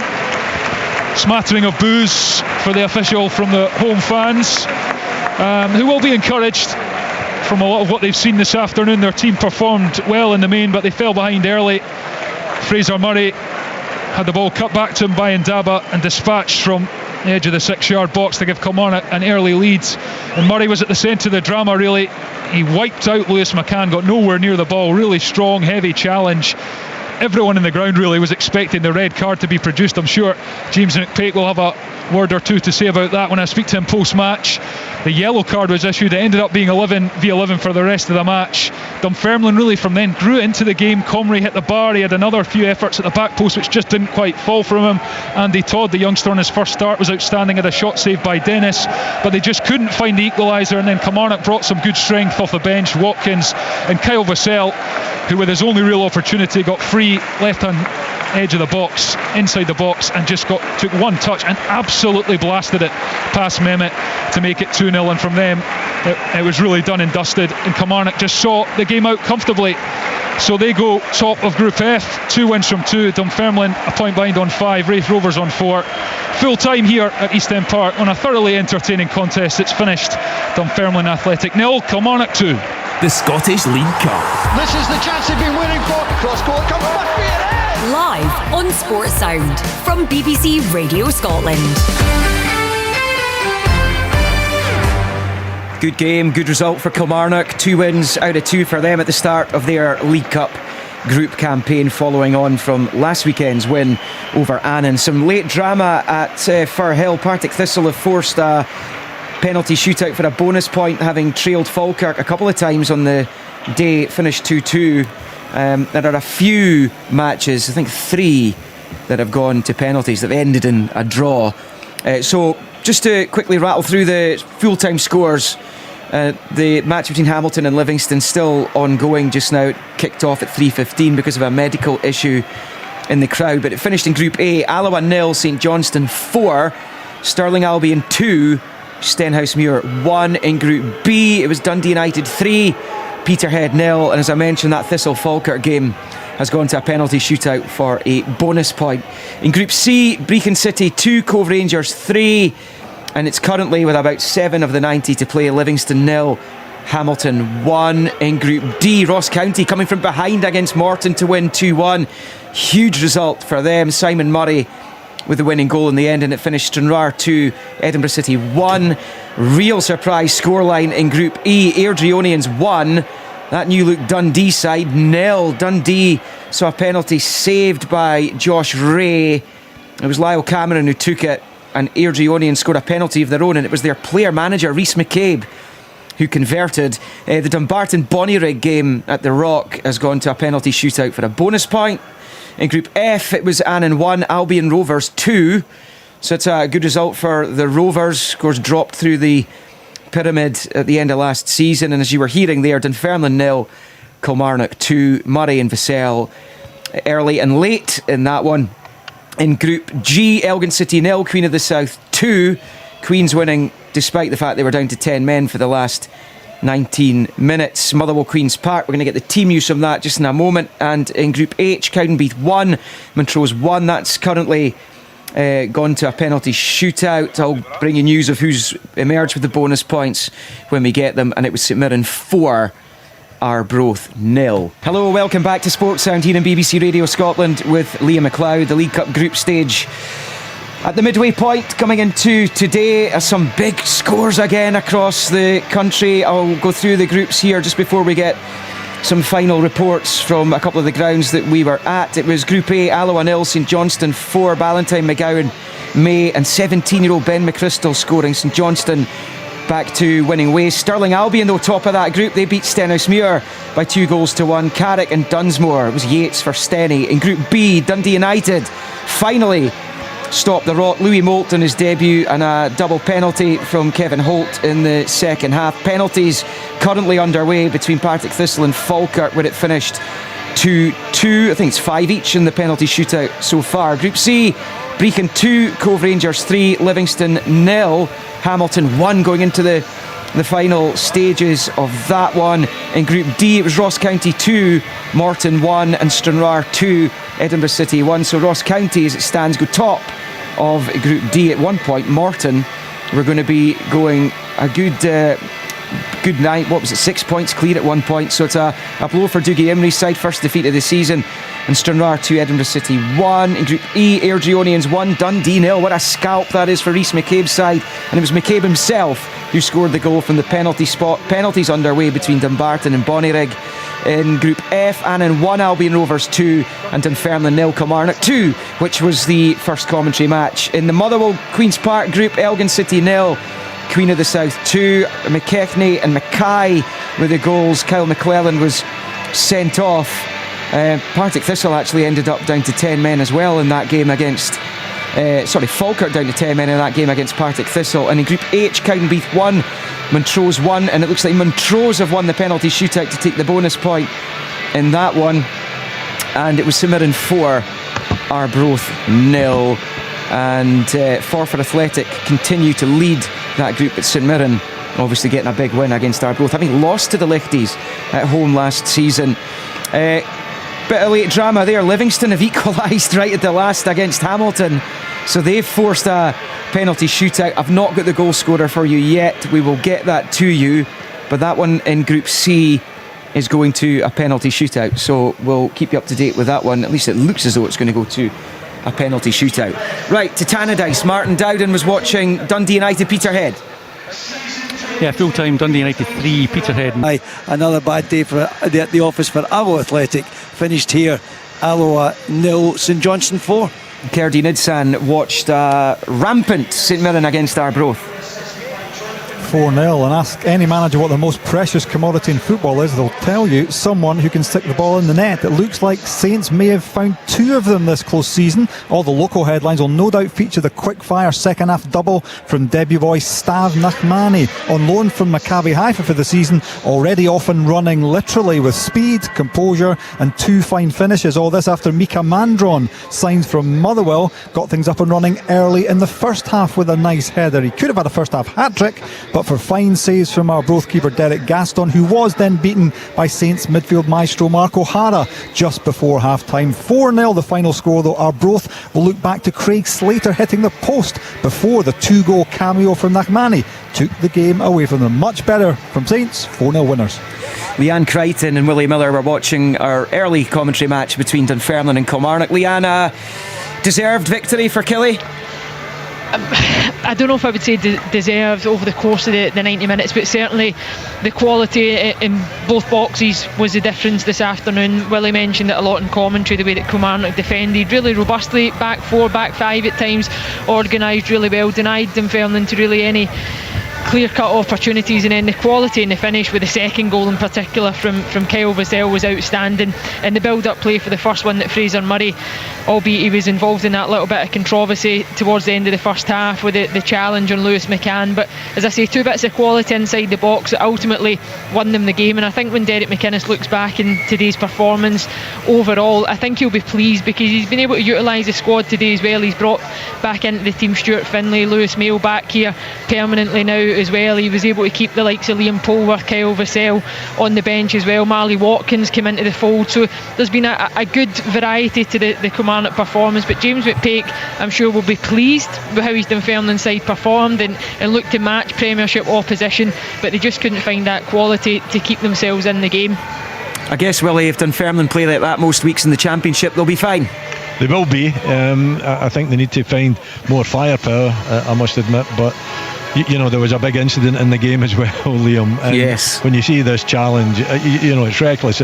Everything that you've got to try and stamp out in the game when Fraser Murray took out Lewis McCann, and he should have been sent off. It should have been a red card, but it wasn't. For some reason, the referee didn't make that decision, and it did turn then. It's a strong performance from Kilmarnock, really solid at the back, and you know, good quality in front of goal. As for Dunfermline, I think James McPake will be happy with the performance. I thought they played extremely well, probably had more of the ball, more possession, but they do lack firepower up front, and if they can solve that, then they'll be fine in the Championship. Willie and Leanne have the rest of the night off. Leanne needs to get to her bed because she needs to be up early to watch the Women's World Cup. Thanks to the guys there at East End Park. From the football to the golf, Brian McLaughlin at Hoylake. Yeah, Brian Harmon, the 36-year-old from Georgia, is on 9 under par, playing the 7th hole. He's a 3 foot for par on the 7th hole. He's now 3 clear of John Ram after a record-breaking round of 63. It's taken him from 2 over to 6 under par. Tommy Fleetwood also on 6 under. Victor Hovland making a charge. He's now 5 under for the day and 5 under for the tournament. Top Scot, as you would say, Michael Stewart, is still hanging on there really well. 2 under par for the tournament in a tie for 15th. Rory McIlroy is 3 under. He dropped a shot at the 11th, but it's Brian Harmon, the American, who leads on 9 under par. Livingston Hamilton has gone to a penalty shootout. We'll bring you news of that when we get an outcome. It's been another pretty dramatic day across the group stage of the League Cup. A couple of surprise results again. 2 Premiership sides losing, and a few matches going to penalty shootouts for bonus points. I'll rattle through the as it stands tables as well just now. So Group A, it was Alloa 0, St Johnstone 4, Ballantyne, McGowan, May and McChrystal on the score sheet. Young McChrystal, 17 years of age, scoring his first senior St Johnstone goal. And it was Stirling Albion 2, Stenhousemuir 1, Carrick and Dunsmore for the Beanos, and it was Yates who scored the Stenhousemuir goal. So Group A looks like this: Stirling Albion top on 7, Ayr, who were idle today, on 5. They've played 2. Stirling Albion at the top have played 3. St Johnstone have played 2 there on 3. Steny have played 3 there on 3 points in 4th, and Alloa propping up Group A. In Group B, much needed win for Dundee United. They're not going to go through to the second round, but they simply had to win today, and they did. And Louis Moult on his debut scoring the opening goal before a second half penalty double from Holt. Peterhead had Strachan sent off with 12 minutes to play, so Dundee United winning that one comfortably in the end. It was Partick Thistle 2, Falkirk 2, McKeever and Aguiman, and Falkirk ahead twice in that game, but Graham and Lyon scoring for the Jags. That Lyon goal coming in the 3rd minute of stoppage time at the end. It forced a penalty shootout. Falkirk won that penalty shootout to pick up the bonus point. 7-6 it was. So Group B has Partick Thistle having played 3 at the top on 6 points. Falkirk having played 2 are on 4 points. Dundee United on 3 points after 3 games. The Spartans have played 2. They're on 3 points, and Peterhead bottom with just that 1 point. In Group C, it was Brecon City 2, Cove Rangers 3 at Glebe Park. Reynolds and a double from new signing Kyle Connell for Cove Rangers after McGrath and Loudon had scored for the Highland League champions. So that in Group C. It was Livingston 1, Hamilton 1. It looked like an Andy Winter goal was going to win it for the Accies before Bruce Anderson equalised in the 90th minute, but it was Hamilton who picked up the bonus point with a 4-1 win on penalties. So it's Accies at the top on 8 points in a really good position, of course relegated to League One at the end of last season. Cove Rangers second on 6 points, good start from them as well. Livingston sitting in 3rd on 4 points after 2 games. Clyde have played twice, yet to pick up a point. Brecon have played 3, and they too are sitting on 0 points. In Group D, much improved performance from Ross County, I think, in the second half. They won that game 2-1 against Morton, having trailed to George Oakley's goal. Henderson and Murray turning that one round in Ross County's favour. And it was Stranraer 2, FC Edinburgh 1. Armour and an Orr penalty for Stranraer. Shanley had scored for FC Edinburgh to make it 1-1 just after half time. Edinburgh had Murray sent off later on in that game, about 12 to play in that one as well. So Group D sees Ross County at the top, played twice, 6 points, maximum points for Malky Mackay's men. Morton in second, having played 3 on 6. Kelty Hearts have played twice, they're on 3. Stranraer are on 3 now, having played 3, and FC Edinburgh have played 2, and they're at the bottom of Group D. Someone's whistling along to the tunes at Fir Park. Excellent. Group E, Airdrieonians 1, Dundee 0. The Premiership side beaten by a late Rhys McCabe goal. The player manager taking maximum points for Airdrieonians, and it was 0-0 between Dumbarton and Bonnyrigg. Dumbarton won the shootout 4-3 for the extra point. So Airdrieonians at the top on 6, having played 2. Dumbarton have played 3, they're on 5. Cally Thistle have played twice, they're on 3, they were idle today. Dundee, disappointing day for Tony Docherty, played 2, 3 points. Bonnyrigg at the bottom on 1, having played 3. In Group F today, our commentary match earlier on was at East End Park. Kilmarnock beating Dunfermline by 2-0. Murray and Vassell with the goals at East End, and it was Annan 1, Albion Rovers 2. Prince and Joseph turning that round in Albion Rovers' favour, having trailed to the Goss goal just before half time. So Albion Rovers, who fell through the pyramid into the Lowland League last season, beating Annan by 2-1. So that Group F sees Kilmarnock at the top on 6, having played twice. Dunfermline have played 3, they're on 5. Third place Wraith Rovers, they've played twice, they're on 4 points, didn't play today. Albion Rovers have played twice, they're on 3, and Annan are at the bottom of Group F. In Group G, still a live table just now. As we know, Motherwell leading Queen's Park by 1-0. John Obika striking in the latter part of that first half. Elgin City earlier beaten 2-0 by Queen of the South. McKechnie and Mackay with the goals for Marvin Bartley's side. McClellan had been sent off with 19 to play, so it's another big win. They are Queen of the South in Group G. So as it stands, Motherwell, because they're winning, they're sitting top of the live table on 8, having played what would be 3. East Fife second on 5, having played twice. Queen of the South have played twice, they are on 4 points. Queen's Park currently losing, would have played twice with 1 point, and Elgin City at the bottom. And finally, in Group H, it was Cowdenbeath 1, Montrose 1. Webster for Montrose, and it was Docherty's penalty with 18 to play for Lowland League Cowdenbeath. Montrose won the penalty shootout 5-4, and it was St Mirren 4, Arbroath 0. Mandron, O'Hara and Nachmani on his debut scored twice in the space of 8 minutes, and that was one way to announce himself as a St Mirren player. So St Mirren back in better fettle this Saturday than they were, having lost at Links Park last week. Forfar Athletic still top Group H though. They've played twice, they're on 6. Montrose have played 3 times, they're in second on 5. St Mirren move up to third, having played twice, they're on 3. Cowdenbeath have played 3 times, they've got 2 points on the board. And Arbroath have played twice, and they prop up Group H with just the 2 points. So that is you up to date. Hope you were listening, taking notes.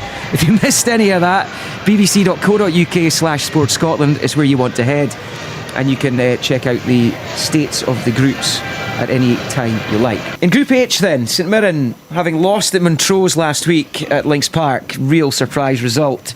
After such a good season in the league last term, they struggled in their League Cup group last term as well. They lost to Arbroath in their League Cup group last term.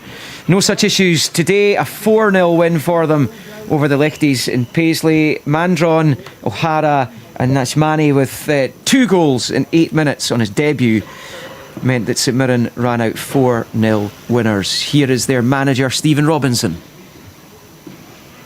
Was even 4 goals, none conceded, makes for a happy manager, yes? Yeah, always want more. Yeah, look, it could have been a lot more goals. You know, Arbroath are no mugs. You know, a very good manager with experienced players, so you can't take the game lightly. I think there's an improvement from last week in terms of fitness and understanding. Lots of things we can still be better at. Obviously, finishing wise, you know, we had a lot of chances that we didn't take. A lot of chances where we did. You know, I think Stavnik Manny showed people how to finish today. 2 chances, 2 goals. But a lot of good positive stuff, you know, so things for us to build on.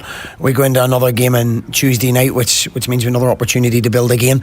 And again, not taking anything lightly ever. But it looked like a pre-season game again at times, but a better pre-season game, and you're looking just to build that up until the start of the season. Yeah, nobody will get too carried away by this, not least of it yourself. But I just wonder, have you found 2 goal scorers this close season? Because that's the most precious commodity a manager can have. Because, you know, Mandron looked good, and Nachmani comes on for about 15 minutes, gets 2 goals. Yeah, we thought last year we created a lot of chances. I think we're 5th or 6th in the league for creating chances, and the worst in the league for hitting the target.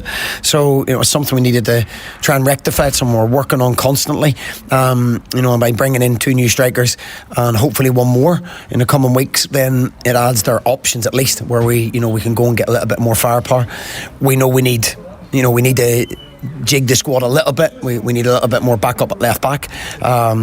We also, you know, we need a little bit more perhaps in midfield now as well, but I've got to do a bit of wheeling and dealing to get those boys in, and obviously Conor McMenamin will be back again hopefully on Tuesday, which again gives us another option. Who's the other striker coming in? You going to make a scoop? No. The Nakmani, I knew that was coming. The Nakmani one looks an interesting one. How did that happen? He looks like he's got bags of pace. He can clearly finish. He's just doing an extra wee session here to get his fitness up.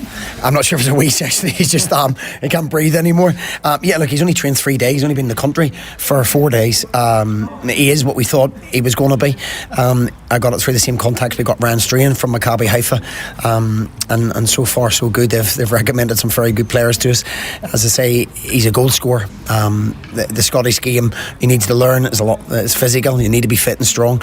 But if he gets a chance, he's going to score goals, which gives us a lot of hope. I thought Big Mika was much better today. It's hard. You get judged instantly in this cup competition, but boys haven't played for maybe 6 weeks and they're getting judged. Conor McMenamin in 5 weeks, Stav, as I say, 3 days training. So I know longer term what we're trying to achieve. I'm not getting too excited about the game today. I know what I'm trying to get to and where we're trying to get to option wise and combinations wise. And just finally, a few intakes of breath on the touchline. There's a couple of players went down, Kilty and Strain, but are they okay? Strainer will be fine. Kilts is a bit more of a worry for us. He's away in crutches there now, so he's been excellent pre-season for us as well. So it is a worry for us at the moment. We're a small squad and we can't afford injuries. An ankle, was it? An ankle injury, yeah. So we'll probably know more about that come Monday. Kenny Baggers will start training fully again on Monday as well, and Kieran Offord, who's missed most of the pre-season. So unfortunately we're getting people back but losing a couple at the same time. That was Stephen Robinson talking to Cerdine earlier on after their 4-0 win over Arbroath. Thank you, boys, for your stellar performances at Fir Park. Motherwell beating Queen's Park in the later kick-off there as we wrapped up today's coverage of the 23-24 League Cup group stage. We've got more matches in midweek and next weekend, and then full focus will be on the start of league business. Tuesday night, St Johnstone Ayr United, that's a huge match. Falkirk Dundee United. Then on Wednesday we're on again with Kilmarnock against Raith Rovers, Peterhead Spartans, Edinburgh against Ross County, and Dundee Dumbarton. Sports Sound back with you tomorrow from 2 o'clock after Off the Ball on Sunday evening, and all that's left really is to wish you a very nice Saturday evening, and your Saturday evening begins now because it's Take the Floor time here in BBC Radio Scotland.